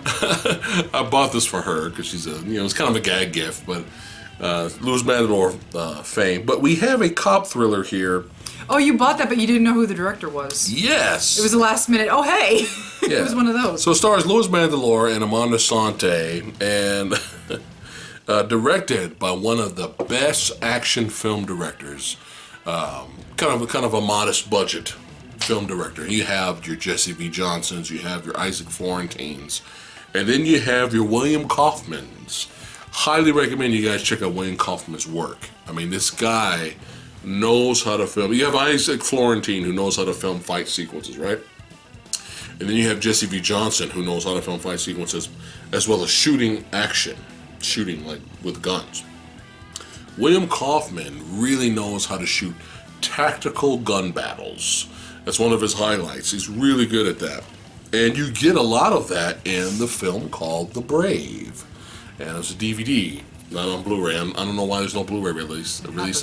Like, what the fuck? Low budget movies get that a lot here. But yet you can buy it in HD on Amazon Prime. That doesn't make any sense. And if I knew it was on HD and Amazon Prime, I would have just bought you that version. But a solid cop thriller, but tons and tons and tons of action. And one of the rare movies where not the main villain, but one of his minions is one of the most badass minions ever. This guy, dude, one of the minions in this movie, he fucking takes out, like, I don't know how many cops. Like, this dude is so fucking badass. He's the MVP of this movie. But Louis Mandylor, again, brings his A game and tries to not save the movie, because it's not a bad film. I do like other William Kaufman films over this. I still think this is a solid watch. There's some good action, definitely some good action highlights in that film. We recommend it. Now, highly recommend if you guys are gangster junkies out there. We have our boy, the professional, Jean Reno, in 22 Bullets. I was at FYE when I came across this. Obviously, this is a different release. Just look at the cover right there, look at the title. And it was like $3. I'm like, what? But yeah, really good gangster film, revenge movie. So you're a jerk. And I'm a jerk? You love buying me shit. Hey, gag gifts. Highly recommend you guys start that shit for birthdays, Christmas. Yeah. Get them, give your loved ones or your friends something they want, but then get them a gag gift. So this something that will torture them, or, you know, this asshole bring joy over to here yourself. buys me a movie from the asylum. Yeah. The asylum. Because famous for their mockbusters. Because what was it? The Midway had just come out. Midway came out. So that's Midway right. came out. So Asylum says, well, we want a piece of that. So they do D-Day, Battle of Omaha Beach. Okay. Starring Chuck Liddell, Randy Couture, and Nicolas Cage's son. I did not know he was an actor. Has he been in anything else? Does it matter? So just have a big steamy gawk at this cover. All right. Now you can imagine. You can imagine an asylum film. You can imagine an asylum film. You don't tend to give a shit about those. Those are your sharktopusses and your Velocitors and all that shit. Yeah. You can imagine that, but you can imagine them trying to tell what should be a serious story, starring 2 MMA fighters and a crazy man's kid. Thanks, babe. And scene. All right. We love us some Takashi Miike. If we had to make do it right now, quick top 10 directors list, favorite directors, I think Takashi Miike's made the cut on there. Oh, it's fun. Come on. Well, you're not doing it back. You're supposed to do it back to me, too. I don't enjoy wasting money. Anyway, me and Sexy Sumo saw one clip from this movie, and we were like, oh boy. So, we have released by Arrow Video, tons of special features. Obviously, it's Arrow, always first class. We have Takashi Miike's The Happiness of the Katakuris? Katakuris. Yes. I think this movie's all over the place. I think this is like a fucking, I don't know if there's horror elements in here, but we got, it's fucking musical, it's a comedy, it's all over the place. I haven't seen anything on it, I can't wait. So. Yeah. So, another Arrow video release. It's funny because we bought this on Blu-ray a while back, never watched it, because that's what we do. And we finally watched it just a couple days ago, and I'm glad we finally did. It took us forever, but we finally watched the Terry Gilliam film 12 Monkeys. Yeah. With Bruce decided to give a shit Willis and Brad, what Scene the fuck, stealer. he's actually an actor, Pitt. Yeah. Scene stealer Pitt. Yeah. Yeah, it's a great film. One of the best sci-fi films I've seen in years. Yeah. And I was another one that, like Apocalypse Now, was late to the game. I remember seeing clip again back in TV era, TV land. Saw clips of 12 Monkeys, was trying to watch it but never got a chance to finish it. And watching it on Blu-ray with you, it was a great movie, man. Yeah, what I love about that ending was polarizing. Yeah, it was. Yeah, it was kind of. Like, whoa. What I love about Gilliam is that he's so visual and he's so good about giving you these very, like, obviously he did Brazil, and we enjoyed that too, by the way. Loved Brazil, yeah. and he's very good at presenting you with these worlds. Yeah. And when you watch his films, you literally feel like, okay, this is the world that these characters inhabit. It's not just a movie with a scene. It's like, no, you see the environments that yeah. he, you know, it's the landscape of. You're transported there. Yeah, and you have moments of this because it takes place in two different time periods. Well, actually, it's not just two different time periods. It's multiple time periods, but the main time period is in the present, which is in the early 90s. But then there's that future, which is kind of like the secondary time period, which in that future time period, is just, you have all these different visuals to look at. And yeah. It's just, I really enjoyed it. Kind of a post-apocalyptic future. Yeah, there was this virus that wiped out like 5 billion people, and at the time we only had 6 billion people on the planet, and like 5 billion people died, and we were like dwindling out. And even though it's an old movie, we're not going to get into spoilers for you that are new. Yeah, if you've never seen 12 Monkeys, so we want to experience it for yourself. Another Arrow release here. A cult classic starring James Caan. We have Rollerball. That's right. Entertaining. I enjoy it. Now, here's the funny thing about Rollerball. You don't hear a lot about Rollerball. And not that many people talk about, oh, I remember that classic, that cinema classic of Rollerball. Rollerball, right? Right? But how many times has this movie been ripped off? A lot. Okay? You have the Rollerball remake that I heard was shit, starring LL Cool J, and Rebecca Romaine Stamos, and fucking our boy from Street Fighter, The Legend of Chun-Li. What's his name? Oh, yeah, I don't remember his name. Keanu Reeves clone guy. Right. What's that guy's name? I don't remember his name. He played the character of Charlie on Street Fighter, The Legend of Chun-Li. I heard that movie remake was garbage, right? And then you had Future Sport, which was a TV movie. Basically, similar premise with Rollerball, starring Dean Cain and Wesley Snipes. And then there were others. There were other ripoffs of Rollerball, including Alita Battle Angel. That's right. One of the most entertaining films that I enjoyed from 2019. I enjoyed the film for what it was, but that whole in-game sequence, it's fucking Rollerball. So I think it's hilarious, and not a lot of people talk about this movie, but they rip the fuck off of it. So, entertaining. Futuristic sport, very violent sport, and yes, everyone is on roller skates. Because that's how it was back then, even though it's the future. So yeah, good shit right here. From Arrow, once again. Yes, this is so much fun. It's been years. It's such a fun movie. It's been a long time since I've seen this, but I remember it was so weird. I had to respect the film, and I had to like it. Yes. It was Spider Baby. Spider Baby. One of... bonkers, over the top, out there, weird, very young role for Mr. Sid Haig. Yeah. That's a lot of special features. As usual. I'm trying to remember his name. That's our boy there. Yeah, I can't remember his name. Lon Chaney Jr. Lon Chaney Jr. Probably one of his best works. Yeah, his most sympathetic. His most sympathetic roles. This chick is hot. She's hot. So I'll just throw it out there. But yeah, bonkers, insane family. They eat spiders for dinner. Like, we're all over the place.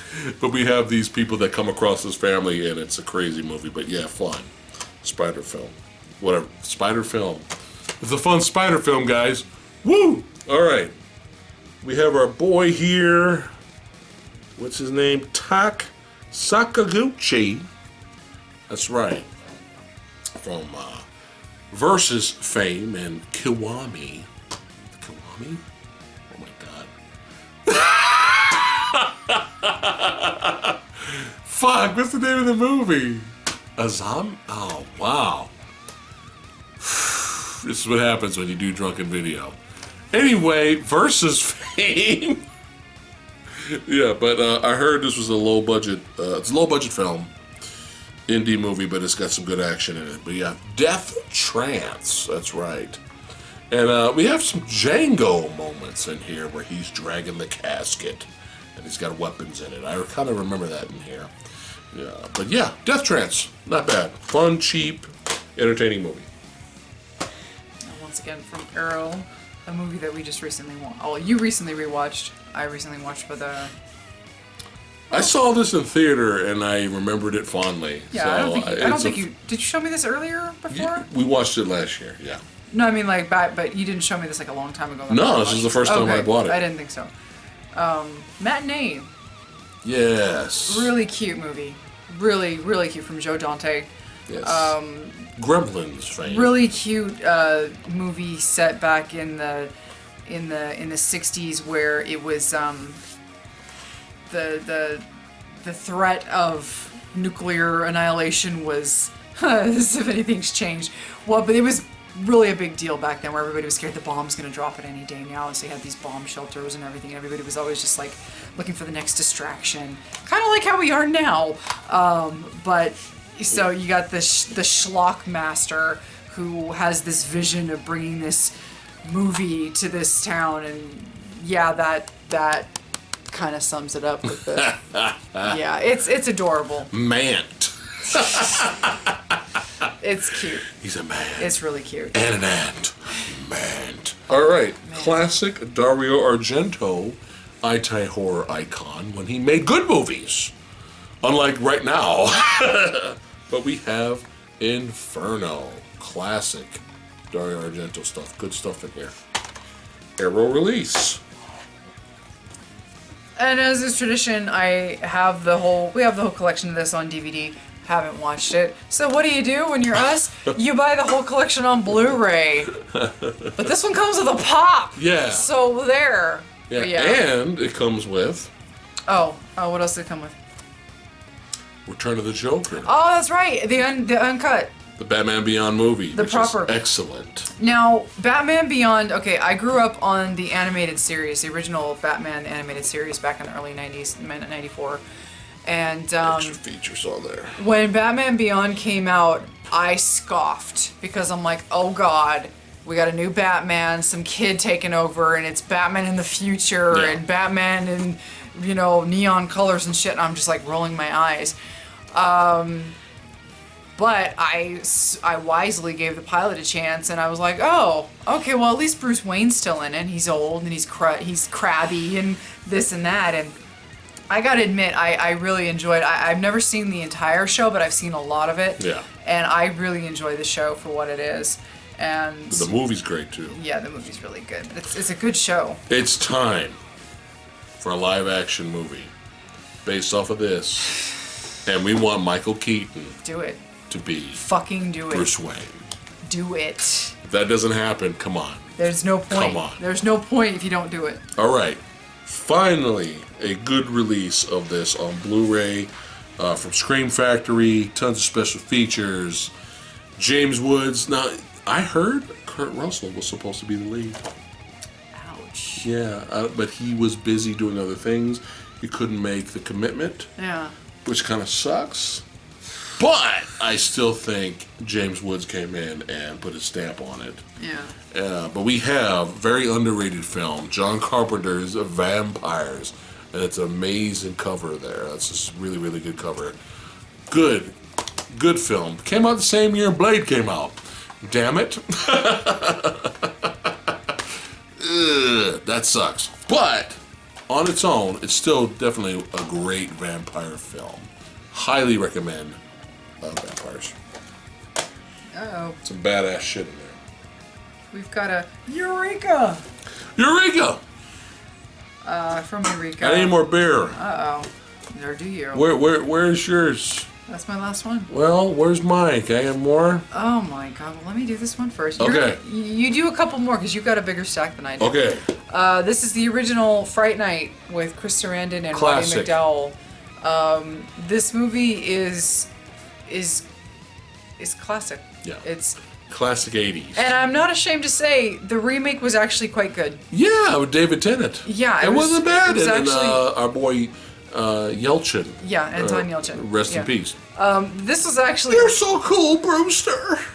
This is actually a really... Oh, wow, Brad Fiedel did the score.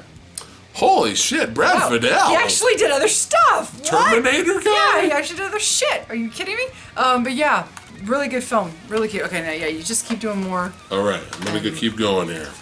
Watch your foot. Ooh. All right, I already have the others in 4K. Well, I don't have Rambo 4 yet and 5 yet. But I do have 3.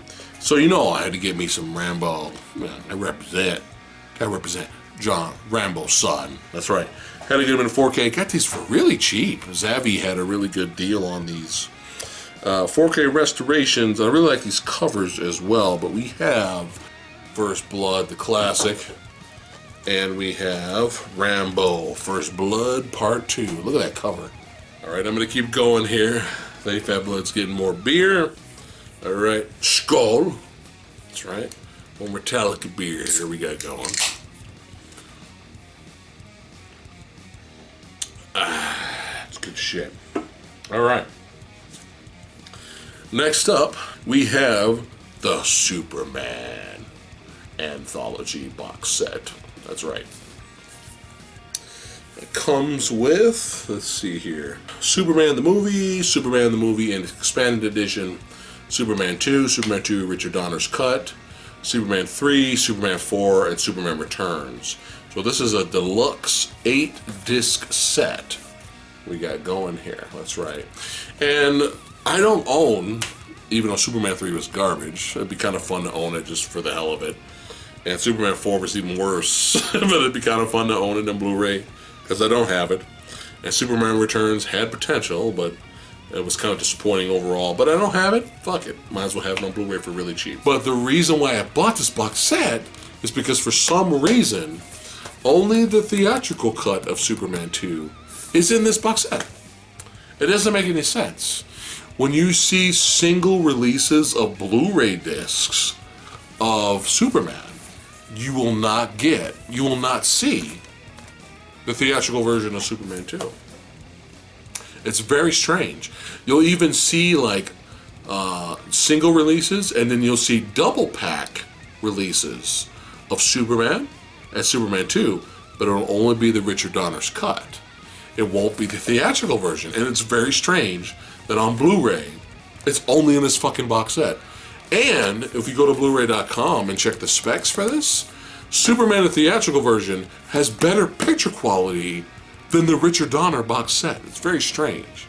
I mean, than the Richard Donner version of Superman 2. It's very weird. So, dude, for like $24, $25, I had to get it.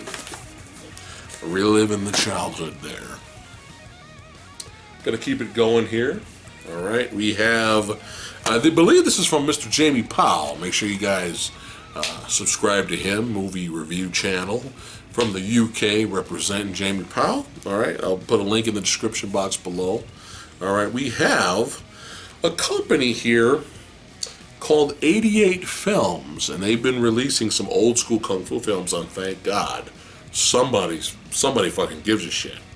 Because over here, it's very, it's very rare to see old school classic kung fu movies released in Blu-ray with transfers and all that. So we have one of the better Jackie Chan and Lo Wei partner, combination. I'm fucking tipsy right now. Team ups. There you go. Team ups, because Lo Wei directed this film. But we have Jackie Chan's Dragon Fist. That's right. Good martial arts. Good shit in here. Definitely a good time. Good watch. Because not all of the Jackie Chan Lo Wei movies are great. There's a lot of bad movies out there. And this was all pre-Drunken Master. Yeah. Thank you, Jamie, for Dragon's Fist. All right, Mr. Nina Lusik from Germany highly recommended this to us, and I heard really good things about it, and I'm really itching to watch it. So we have, based on the writings of Bruce Lee, we have, is this an HBO show? Yes, it was. HBO Home Entertainment / Cinemax. We have Warrior. the entire season 1 of Warrior. So what I'm hearing, not just from Neenan, but from other people, that there's some fucking badass fight sequences in this. So let me know in the comments below if you guys have seen Warrior, what you think of it. I have not watched it yet. Rest in peace. One of my favorite actors. You have Mr. Rutger Hauer in Wanted. Dead or Alive! That's right, yeah. Where he plays a bounty hunter. I believe,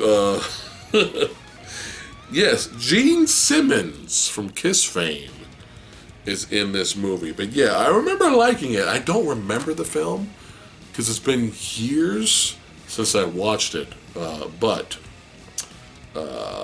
Nick Rando is a loner, a legend, a bounty hunter. But yeah, brand new 2K Master. You get some audio commentary on here. Interviews as well. You get 2 theatrical trailers. But this is brought to us by Kino Lorber. And I remember it fondly. I remember being entertained by it. So, Dead or Alive. And now we have one of the most underrated movies out there. Kind of underrated and forgotten. Is a movie by, Joel Schumacher. Yeah, Batman and Robin guy here.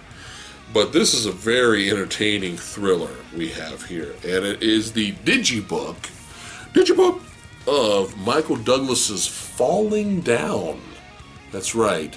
Highly recommend you guys check this out if you have not seen this yet. But yeah, pretty cool Digibook. Got some pretty good artwork in there. So yeah, Falling Down. Good shit. Next up, I got this for like $9. 4K release of Luc Besson's Anna. So I saw the trailer for this a long time ago.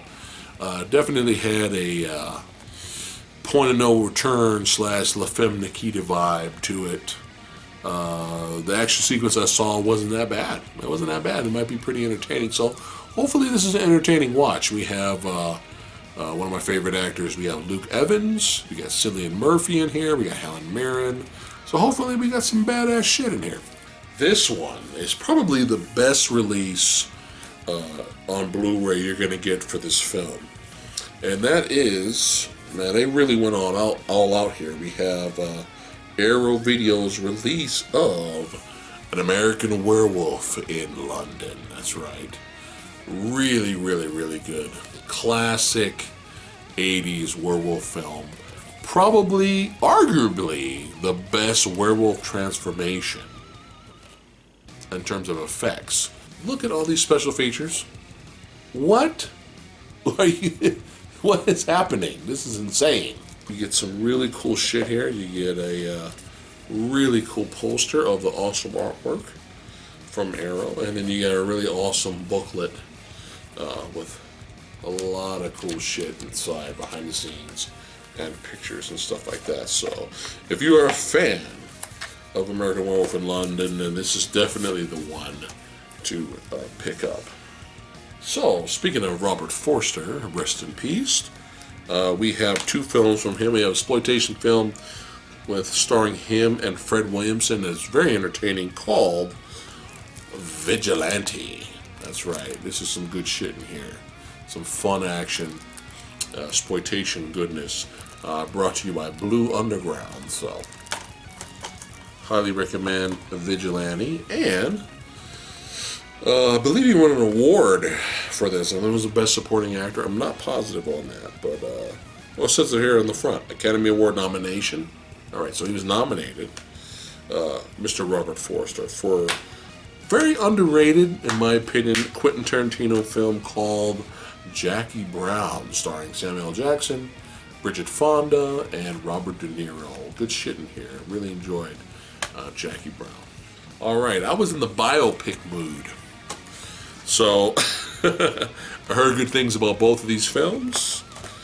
And you know me, not only am I a fucking metalhead, but I love classic rock as well. And I heard good things about both, so I got Rocket Man, based on a biopic based on the life of Elton John. All right, got Rocket Man. I heard good things about this. Kind of presented in a musical type of style way. That's what I heard. And then when you get this one's more grounded, more straightforward biopic fame. We have Bohemian Rhapsody. I heard good things about this as well. She's back! Oh, boom! She teleported. Did you have fun without me? Well. I always need you. Oh boy. Okay. This was a movie. I liked it. Not perfect, but I liked it.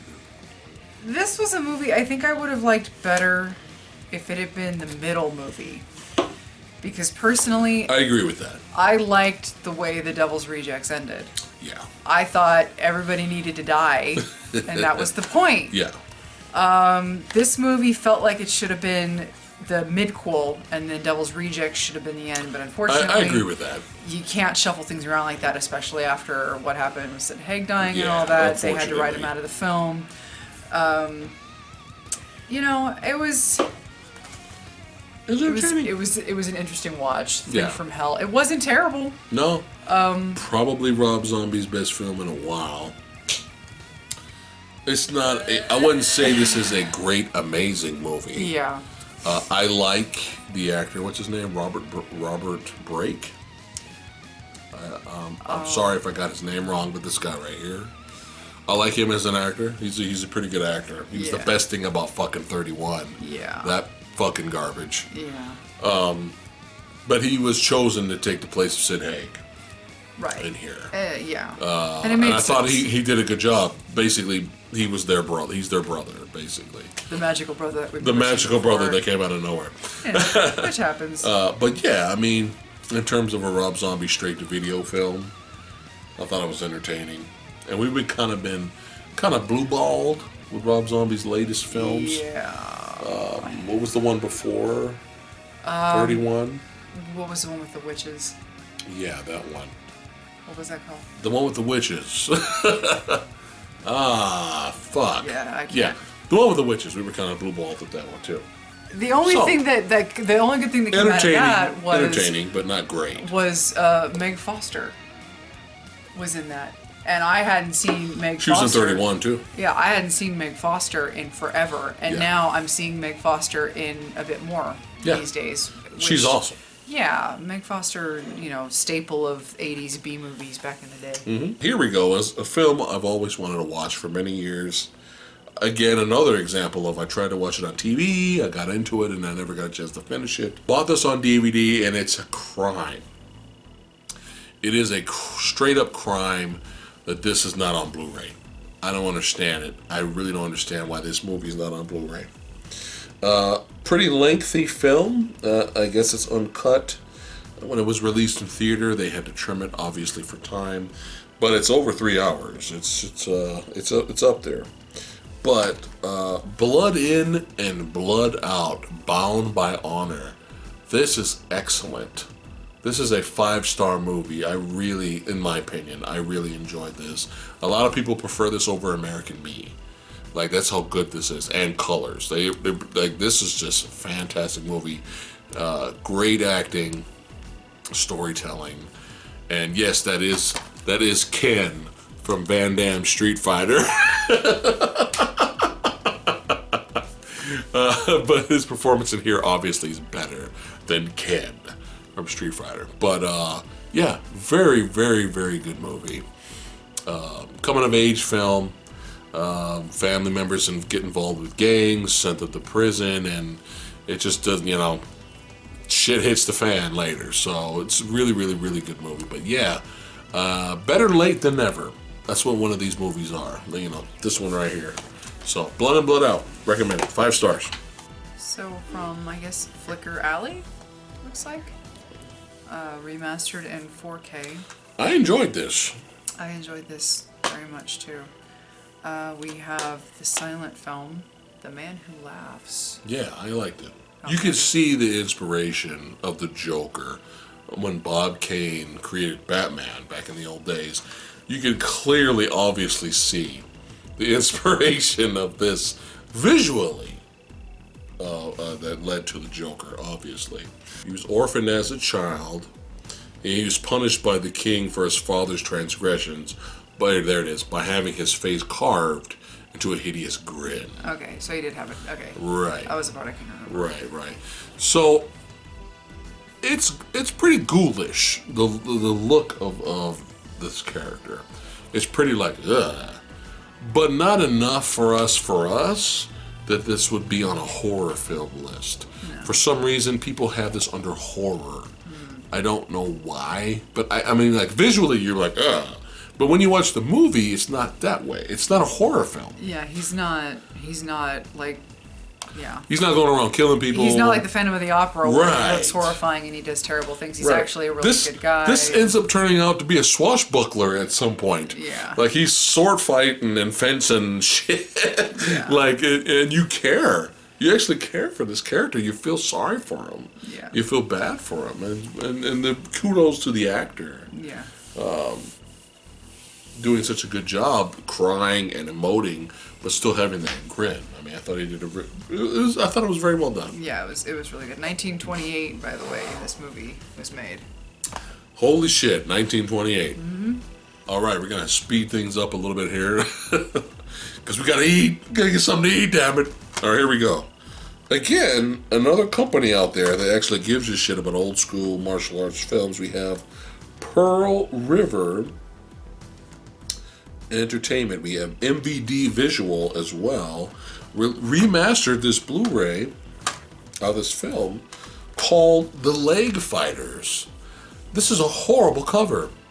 What is this fucking cover for this badass martial arts film? It's kind of it's kind of a martial arts comedy, but you get some really good martial arts in here. Now, warning, the subtitles in here, you had to get the actual film negative from the original film negative, or whatever they could find, really, to remaster it for Blu-ray. And that film negative actually has embedded subtitles on it. So, you know, they do have both languages on here, but you can't get rid of the subtitles. So, but, dude, this was an old martial arts theater DVD release, and full screen, picture looks like shit. So to kind of have widescreen with Blu-ray remastered picture, I think it's worth still watching even though there's subtitles. Good shit. Classic Kung Fu. This movie's been around for a while. I just never got around to it. It was just one of those things. I've known about it, I just haven't watched it. Mr. Nenad bought this for me because he wants me to watch it. I'm sorry, Nenad. I heard it was good. I've never seen it either. I know Charlize won the Oscar for this, and I just haven't seen it yet. I'm sorry, but Monster with Charlize Theron and Christina Ricci, based on the true story of Arlene Wuornos, I believe her name was, the serial killer. Yeah. So I know I'm gonna watch it. I promise. I'll watch it soon. All right. Speaking of classic Kung Fu, this is a must purchase. This is brought to us by Eureka. That's right. Must purchase. This is a must have. We have the classic 3 films with Sammo Hung we have right here. We have the classic Iron Fisted Monk, Eastern Condors, and The Magnificent Butcher. This, if you're a Sammo Hung fan, this is must have. Tons of special features, Blu-ray remastered, and obviously not released here in fucking America, so make sure you guys have an all-region player, but yeah. I have not seen this yet, and this is one of those all-star cast type of situations, and believe it or not, I am not terribly familiar with the story of Murder on the Orient Express. I think I know the gist, like maybe the bare bones basics of it, but I'm looking forward to it. The guy investigating that, though, that's your boy, isn't it? Pearl? Yeah. I believe so. And you like that show, right? I've seen maybe 1 or 2. I keep hearing that he is the Pearl. Oh, that old show that I... Yeah. I can't remember. But I'm sure what you call will do a good job. Yeah, brown egg's always good. All right, from Umbrella Entertainment, we have, not released here in America, the Hammer Horror, or Hammer Films collaboration with Shaw Brothers. Again, we have here The Man from Hong Kong, released remastered on Blu-ray, starring Jimmy Wang Yu and George Lazenby. That's right, I heard good things about this. I've never seen this film, but I heard it was pretty good. This movie I had no interest in because I don't really care about the character. I should have not liked this movie at all, and yet I ended up really, really liking it way more than I should have. I was very surprised myself. This movie was a million times better than it had any right to be. More entertaining. Shazam with the holographic. I don't know if you can see it. There you go. Holographic cover there. Really entertaining. Very surprised. Really looking forward to the sequel. Yeah, some damn hilarious moments in that. All right, I'm gonna do all of these at once. All right, you know me. I'm more of a Blu-ray guy than a DVD guy, but if I can go on a DVD binge hunt for like $1 or more DVDs, I'm gonna do it. Not everything DVD gets released to Blu-ray, right? Yeah, especially now. So we have some horror films right here. We have Phantom Racer, Fast, Furious, and Fatal. This is probably garbage. And I'm getting a vibe of The Wraith. You're gonna fucking copy my one of my favorite cult classic movies, The Wraith? So I'm curious. $1, why not? Next is from Macabre. This looks like fun. I heard good things about this. I heard this was a fun movie. Macabre? Macabre? Yeah, Macabre. We have Saturday Morning Mystery. Scooby-Doo meets the Evil Dead. So this might be fun. I'm all down for that. And if I get around to do it, if I have the time to do it, let me know in the comments below what you guys think of this idea for the channel. But I want to start a versus type of series. You put two or three movies together with the same type of title or premise or genre or plot, and I will watch those movies and I will choose at the end of the video which movie I think is the overall best movie, or which is the best out of the two or the three. I think that's a fun idea to do. So let me know if you guys think that's a good idea for the channel, or versus series. All right, and this, I kind of came up with this idea on the fly. So you have two here. We have War of the Dead. We got some Nazi zombies going on here, right?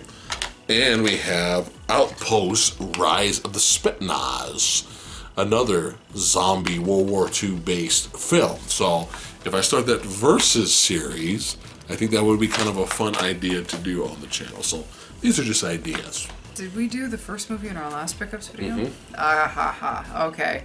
So this is better in our opinion. So this was the one where you get a little more oof out of it. Yeah. Exterminator 2. Yes. Where Robert Ginty actually has a personality. Yes. Now the interesting thing with this film is that the cut, they had to do all this tweaking and reshoots and all this weird stuff in it, but comes with a poster. The movie ended up fine. Yeah. But yeah, it's out there. Yeah, it's very entertaining. Vigilante justice type movie. And you have Mario Van Peebles playing this crazy over-the-top gang leader doing flips on top of vehicles and shit. Like, what's his name? X. Yeah. X. Yeah. Yeah, but very entertaining. We enjoyed that. All right. Again, I don't know why. I don't know why things don't get released here in America. Could someone please explain to me the Robert De Niro acted and directed film classic A Bronx Tale? This is a very underrated drama film, a coming-of-age movie, and you got gangsters involved. But yeah, I don't understand why I had to go to the fucking UK, Amazon UK, to get this. But yeah, very, very, very good movie. All right, so you haven't seen this. I've seen it. I know. This is bad. I know this. I've seen clips on TV back in the day. I think we should just watch it after we turn this video off. Probably should. Original Poltergeist. Yeah. I know it's bad that I have not seen it all the way through uncut. I know. Better late than never, though. I heard good things. Tobe Hooper. Although some people say Spielberg. But anyway. Speed run. I liked it. It's fun, man. I appreciate the effects. It's a great creature feature. This was Stan Winston practical effect extravaganza with the crocodile or alligator. Yeah. Yeah, I enjoyed it. Hilarious moments. I enjoyed it. Oh, Lord. This has become a cult classic over the past few years, apparently. Hocus Pocus. I enjoy it. I am ashamed, but I enjoy it. And you just recently got me this. Getting Rowdy, the unreleased matches of Roddy Piper. Roddy Piper is my favorite wrestler of all time. It's 2 disc. That should be a lot of fun to watch. All right. Speed run. Here we go. One of my favorite, well, not one of my favorite, my favorite comic book artist of all time, Jim Lee, created this comic book series called Hush, which is fantastic, and I have it. They decided to make a movie, an animated DC Universe animated film of Hush. I don't know if it's great, kind of a blind buy. I should probably lower my expectations, but hopefully it's good. All right. I don't know why one of the best straight-to-video martial arts action film extravaganzas that gave us one of the best villains or characters in martial arts cinema. Why the fuck was this never released on Blu-ray? It boggles my mind. The first movie is on Blu-ray. The third and fourth movie are on Blu-ray. But for some reason, this is never on Blu-ray, and I don't know why. But thankfully, UK, we got a UK version here, but we have Undisputed 2, Last Man Standing. Michael J. White in his prime versus newcomer Scott Adkins playing the iconic character of Yuri Boyka. And it's fucking badass. Next up, we have Blu-ray release of Brandon Lee's only Hong Kong film called Legacy of Rage. And the strange thing about this movie is there's really not a lot of martial arts in here. And it's kind of marketed, Bruce Lee's son, right? But it's really not a martial arts movie. But you get some crazy, the end finale, shootout is like up there with John Woo stuff. Like it's Hong Kong classic stuff. You get some really, really good violence at the end. But obviously the better film is Brandon Lee's Rapid Fire on Blu-ray. Yes, had to get that. Good shit. Oh. Sorry. Not a great movie. Definitely has its moments. But we're only upgrading because we only have it on DVD. And this was $5. So we have the director's cut of Terminator Salvation. So yeah, interesting, but kind of disappointing overall. All right, heard good things about this. This looks like a visual masterpiece from the director of Hero and House of Flying Dagger films, 2 of the most beautiful, gorgeous martial arts films, Wuxia films ever made. It's a film called, and this is in 4K. What the fuck? What the hell? 4K is a film called Shadow. I saw the trailer for this and I'm like, whoa, this looks amazing. So this might be a Movie Dojo episode. I'm not sure, but Shadow looks pretty fucking dope.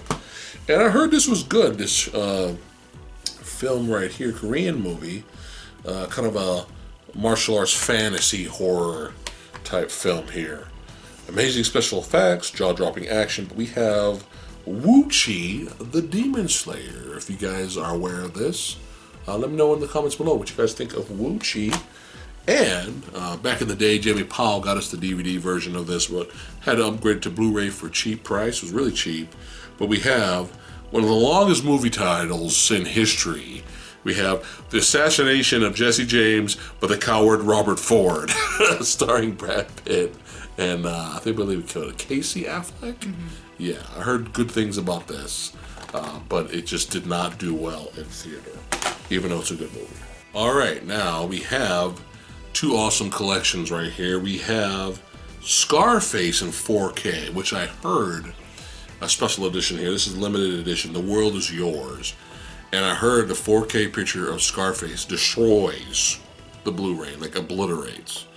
But You get this really cool box right here, and it comes with the iconic statue from the film, The World Is Yours. It's really cool. Put that in your restroom, living room, by your bed, by underneath the lamp. You know what I'm saying? But yeah, really cool box art right there for the iconic film. But yeah, the 4K and the Blu-ray and the DVD is in here. That's right. So I heard good shit about the Blu-ray, excuse me, the 4K picture. And now, Big Trouble in Little China, son, that's right. The special edition here, we have this really awesome box set. You got Jack Burton's truck right here. All right, and we have remastered versions of selected songs from the soundtrack on vinyl right here. Really cool. And the creme de la creme is the Steelbook with brand new special features and really awesome artwork on the Steelbook right here. And I'm going to open this up for you guys. Look at that. And I don't give a shit that it looks like Jack Burton's got lightning bolts coming out of his ass. Okay, I don't give a fuck. It looks amazing. We got fucking Egg Shen over here. We got fucking Lopan coming down here. We got the fucking Three Storms up here. This is amazing artwork. And this edition comes with a large poster of this artwork. So, good shit. Oh. Is this the surprise of the year, of last year? So the Blu-ray surprise of last year? I would say so. First of all, because it was Criterion. Yeah. Which had already released the first film. Yes. And you would have thought, okay, they would have just left it at that. Especially because some of the other movies in this series were being released by different companies on Blu-ray. Yeah, this is insane. So somebody got it in their head in the Criterion series, to release the entire Showa collection of Godzilla in this insane collection of this is the set right here. I've never seen anything like this in terms of presentation. And this is amazing. What I didn't know, first of all, I didn't know it was this big. Mm-hmm. So it comes in Criterion fashion. It has all of these notes inside, and this is what it looks like when you actually get to the films themselves. All Blu-ray remastered. And a lot of these, for the first time, released on Blu-ray. Yeah. Godzilla vs. Mechagodzilla never came out on Blu-ray. It's in this set. Yeah. So it's 8 discs total. Now, what my favorite part, aside from that, is that every single film in the series has its own note. Like, it's got this little section here with a little notations and all that. Well, each one of these has its own artwork. Yeah, it's pretty sweet. And it's all in a different art style. Yeah. So every single film has its own art style. I mean, look at this. This is, you know what this is. I mean, that's just like, yeah. And this is so, again, this is why physical media for us is like, it's just such an amazing thing to have. Yeah. And especially when you're a collector. I mean, so if you're a Godzilla fan, we highly recommend you got this now. If you're a Godzilla fan, you've already got it. Yeah. Now, please, Criterion Collection. Please, this is a gift. Mm-hmm. But please release the Heisei era, which is the 90s Godzilla films, and the Millennium era, Millennium. You know whatever the fuck I'm talking about. Yeah. Release that era. Please keep it going. I hope this does well. So yeah, they keep going. Now it's time to finish up the video with Steelbooks. Steelbooks. Steelbooks. Steelbooks.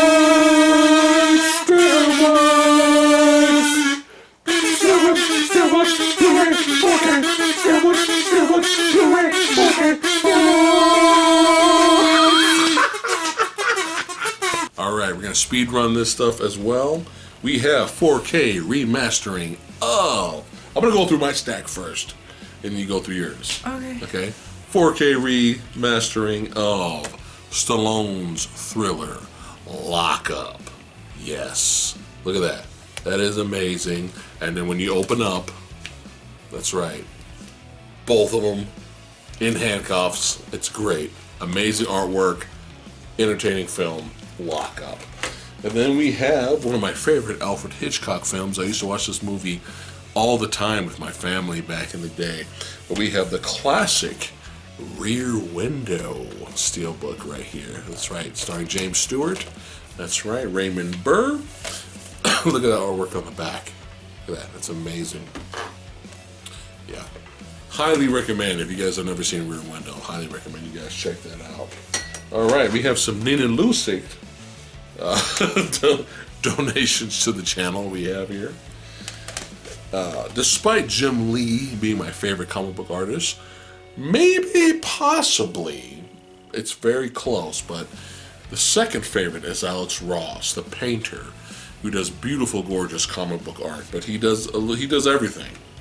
And the artwork for these Blu-rays right here is the Universal horror films, the classic films of back in the day. But he did the covers for these movies, these Blu-ray remasterings of The Mummy. Look at that artwork. Amazing. Look at that. Really good stuff. Alex Ross. And we have The Wolfman. Look at that. Pretty fucking dope. And, of course, you know we have to go blah, blah, blah. Bela Lugosi, Dracula. Yeah, really good shit right there. Amazing artwork from one of my favorites. And I fucked it all up right there. Damn it. All right. Gonna keep it Godzilla going here. We have from Jamie for hooking us up here from the UK. We have the 4K release steelbook of Godzilla, King of the Monsters. Visually amazing and a lot of fun, a very entertaining film. And really good artwork on the back. You see Ghidorah on the back there. And one of my favorites, 4K scans of Almost Human, Almost Perfect, Almost Under Control. We have the Van Damme, Jean-Claude Van Damme and Dolph Lundgren vehicle. Very, very, very entertaining film. Universal Soldier, that's right. Look at that. Look at the artwork on that steelbook. That is fucking dope. Look at that. And again, back to my biopic mode I've been in with Rocket Man and Bohemian Rhapsody. I had to get in 4K The Doors Final Cut steelbook. That's right. There are things known and things unknown, and in between are the Doors. That's right. Great steelbook right here. 4K, and I heard the final cut version of the film, which I have not seen yet, is the best version. So, had to get that. Now, you know, classic 80s, Walter Hill's son, Arnold Schwarzenegger, James Belushi, had to get this really cool 4K release steelbook of Red Heat. That's right. Classic 80s right here. Great artwork on the back right there. Had to get that. And a film that I was curious about but didn't get a chance to see in theater, saw on 4K release steelbook here, and that was it was a very solid, entertaining horror anthology film, and that's Scary Stories to Tell in the Dark, and that's some really good artwork right there. And you have the spider on the back there. Very entertaining film. I mean, obviously I would have preferred it to be R-rated, but for what it was, you know, based off a children's book, entertaining, good stuff. I enjoyed it. Classic. What made me a fan of anime. This is back in the old Scoot era. We have a really cool steelbook Blu-ray with a booklet inside with artwork. This is the second animated film I ever purchased for myself with Ghost in the Shell. Yes. Oh, the early days of anime collecting. I know, right? So far in the long ago. Right. We have the classic action anime Ninja Scroll film. That's right. Really cool steelbook and some really cool artwork on the back there. If you want to know, well, what's the big deal about anime? You know, if you want to see badass, violent action, excitement, Ninja Scroll's a good place to start. All right, we have another 4K steelbook. I have not seen this version. We have seen the remake of The Ring. You know, the Ring was the remake of Ringu. But I have not seen Ringu / Ring, The original, based off of Hideo Nakata's version. The original. Nakata, sorry. The original, basically, the original here starring Henry Sonata, one of our favorites. But a really cool, haunting steelbook artwork, especially on the back there with the ghoul. That's right. And I heard good things about the original, so we did enjoy the remake, so gotta check that out. Alright, now speed through run these. Back to Ultraman here. So we have from Mill Creek is really going. Mill Creek has really improved. When Mill Creek first came out, they were kind of cheap. They would have these really cheap DVD box sets and whatnot, and Blu-rays, and the quality wasn't there. The prices were cheap, but they've definitely improved over time, and we have these really good steelbook artwork, even artwork on the inside as well. And they've been releasing classic Ultraman, like on Blu-ray. So the classic series that started it all. This is where it started. Old school kaiju. Goodness here is it's even in black and white. That's how fucking old this is. We have Ultra Q. That's right. Ultra Q. Kaiju goodness here. And then it manifested itself into the ever popular Ultraman. That's right. And first time ever released on Blu-ray. The whole entire show, at least this version, is released on Blu-ray. And they're going by series too, so who knows how many they're going to do. Yeah. Series 3 here, we have a powerful fighter defends Earth from invasion. We have, on the Ultraman saga, we have Ultra 7. I mean, this is awesome. We don't get this shit here in America. Yeah. It's going to be fun going back and watching these old school series. And now, for my creme de la creme, before we get to your stack, one of my favorite steelbooks that came out on Zavvi last year. Thank you, Jamie Powell, for hitting me up and letting me know about this. I didn't even know this existed. But Conan the Barbarian, starring Arnold Schwarzenegger, one of my favorite movies of all time. Look at this artwork. Now, not only is the artwork cool, it's not a 4K release, it's Blu-ray. Not only is the artwork good in its own right, but what's important about this is the uncut, unedited artwork. Because if you buy Conan the Barbarian on Blu-ray here in America, if you buy, I have the poster right over there, and it's fucking edited. And I never knew it was edited this whole fucking time. But apparently the original artwork, Conan's holding a fucking decapitated head of Thulsa Doom, of his enemy that he just vanquished. And that's too much for the censors.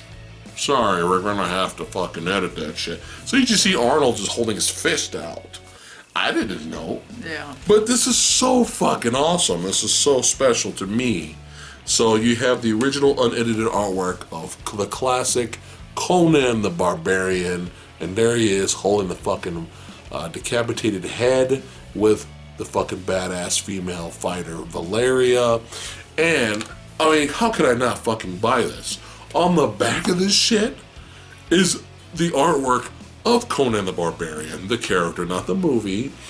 The character was created by Robert E. Howard, but the character itself was painted beautifully. One of my favorite painters of all time, maybe my favorite, Frank Frazetta, is on the fucking back of this. How can I not fucking buy this? Are you fucking kidding me? But look at this. The Frank Frazetta painting is on the back of it. Are you fucking kidding me? And this is why we collect steelbooks. Mm-hmm. This is why we collect physical media. Yeah. This is amazing. And believe it or not, inside is a brand new painting artwork that I've never seen before of a young Conan with his father telling him about the importance and the riddle of steel.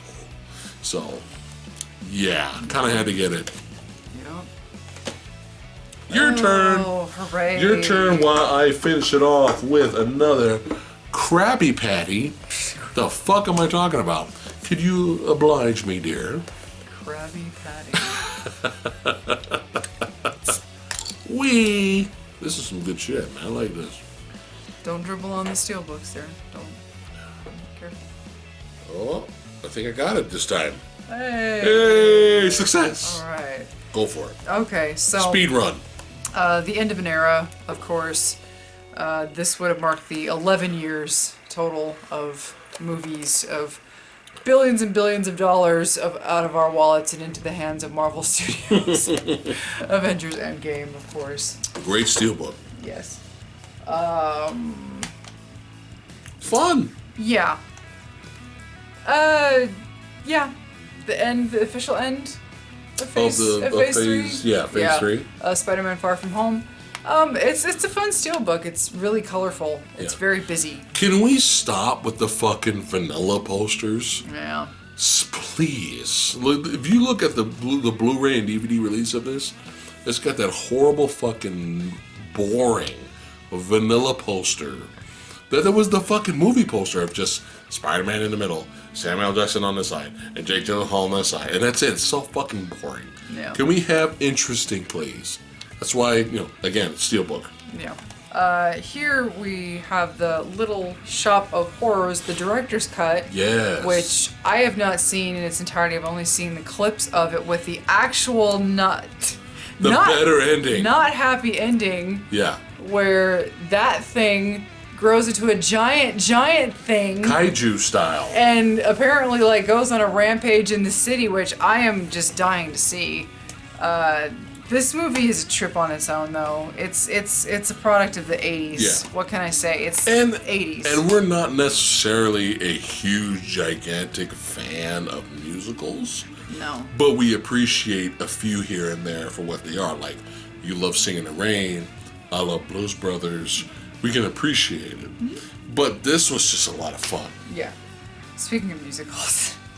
A throwback from my childhood. Segue. I know, from my childhood. Hey, this is a classic. I still love 4K. it. Wizard of Oz, which very interesting cover that I've never seen before. I've never seen that. Of all the editions of this film I've ever owned, I've always really have seen the traditional covers.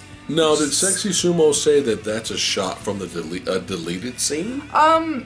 It's possible. I mean, you see them all in the poppy field asleep at one point, but I don't know. But it's possible. I've never seen that artwork though. Yeah, this particular artwork, I've never seen this, which I thought this was a very odd choice for the cover, but this is very interesting. Cool. I love non-traditional cover art. Yes. That's like my thing. Non-vanilla. Yeah. Fuck this vanilla shit. When it comes to posters, segue, I like stuff like this. Yeah. So this is Leon, the professional. 4K, director's cut. There's the back. For those of you who've seen the film, you know what that signifies. I love stuff. Look at that artwork. That's amazing. I love stuff like this where it's not just the professional stock footage of the person from the film, stock footage from the person in the film.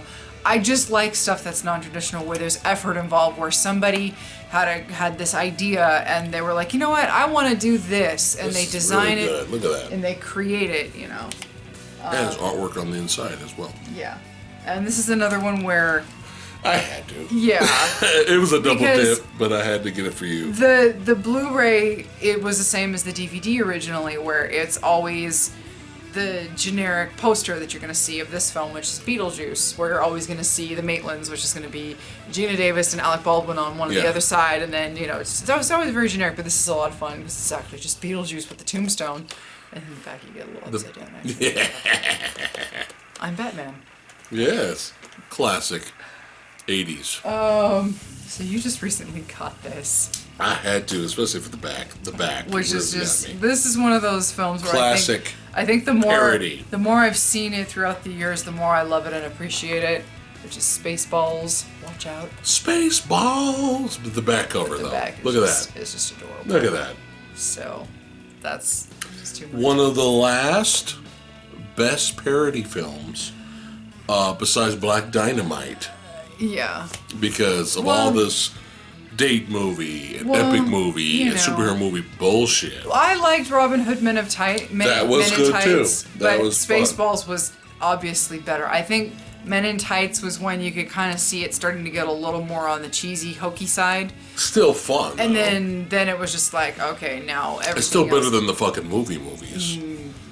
Yeah. Ah. So this film, Huzzah. this this steelbook is it's just so beautiful. It's got this really beautiful golden red contrast to it. Yeah, Carrie. So that's another classic right Classic there. horror. And you can see this.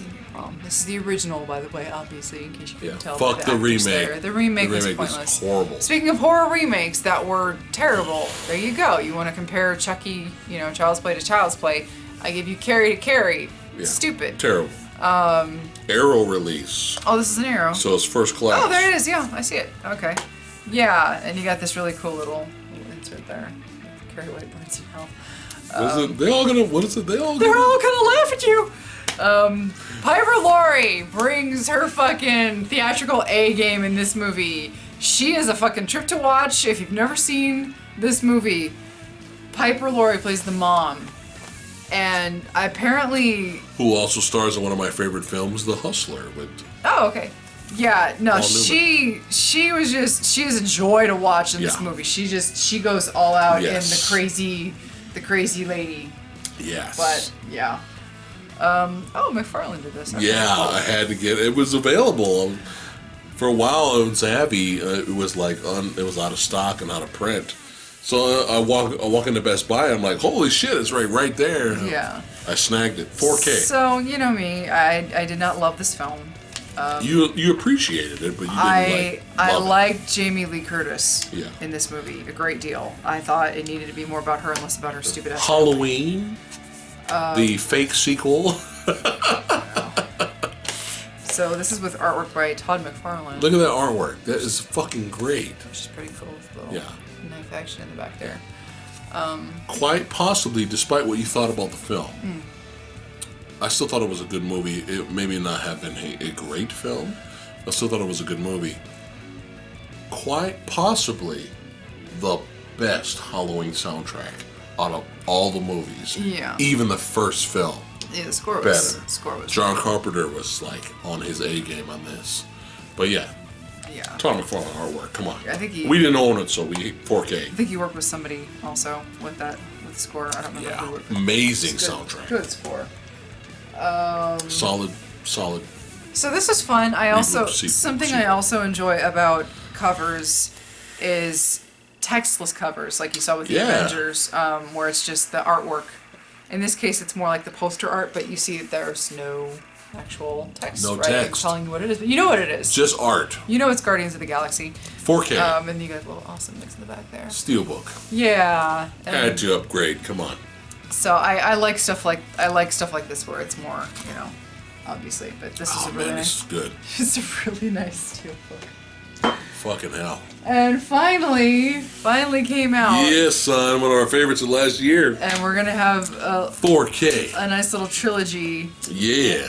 Binge watch one day, because there will be a fourth one. We got John Wick 3. Look at that artwork. It's almost like a painting. Portobello. Portobello mushroom. As you said so eloquently before.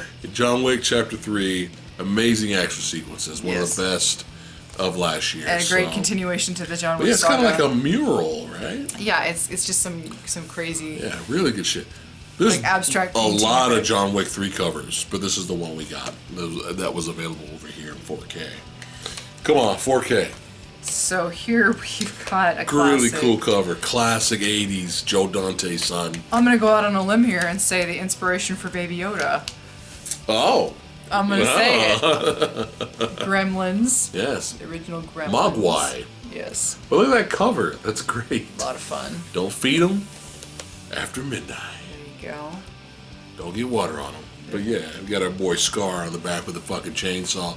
Now, if you guys are wondering, the 4K remastering in that set, or in that steelbook, is way better than the Blu-ray. The Blu-ray picture of the film was okay, but the 4K is like they did a really good job, so if you guys are curious. So this is my secret shame.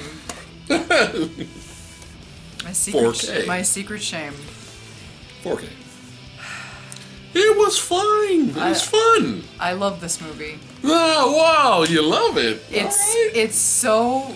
Alright. It embraces how ridiculous it is. Yeah. And any movie that can just go with it and not take itself so seriously that you kind of have to like sit back and go, you're just not worth my time. You can like, you can just kind of get lost with it. Yeah. I love this movie. I know. Pika? I know it's a dumb movie. But hear me out. Rampage was a dumb movie. And I loved Rampage. Okay, I legitimately loved Rampage. Oh, look at that little Come face on. there. Come on, it's Really? Pika Pika. But Fun. This movie is so cute. Yeah, All the it's fun. stupid little Pokemon running around looking all adorable and CGI abominations that they are. I think it's adorable. Yeah. It's harmless fun. And that's the thing, it's still fun. It's cheesy. I love it. Could it be? Let me know in the comments below. Let us know. One of the better video game movies out there. Let me know in the comments below what you guys think about that. And I'm slurring all over the place. Let me know in the comments below. What do you think of Big Chew and and these are all 4K. all 4K, son. Oh. Yeah, I love you. I didn't. Jesus. Come on. So this is my favorite trilogy. Cool artwork too. This ended up becoming my boy from the MCU. Who knew?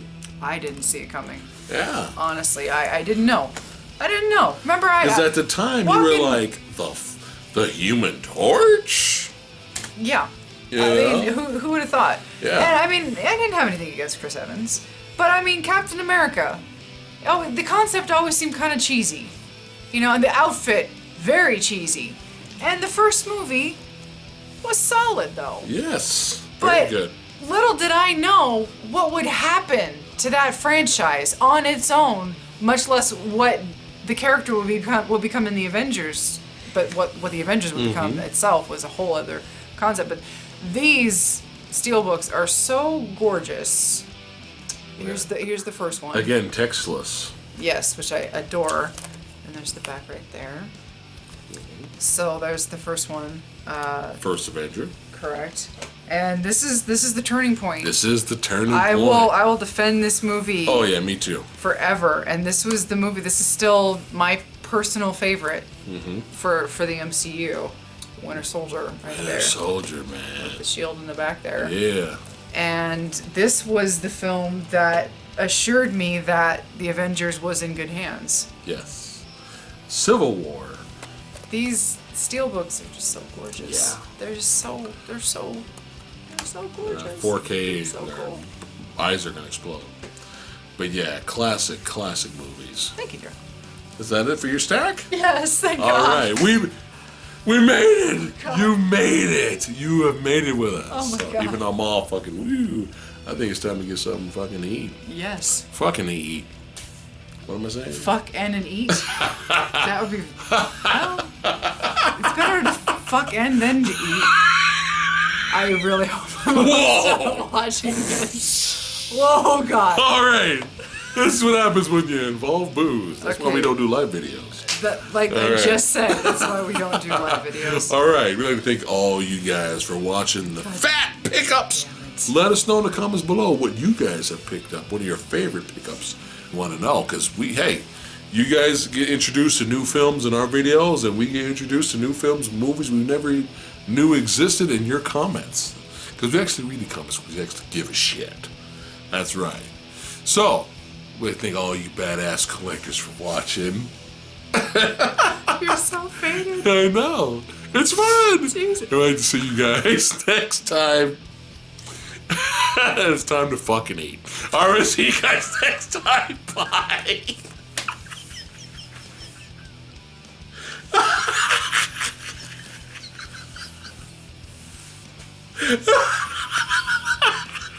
Perfect.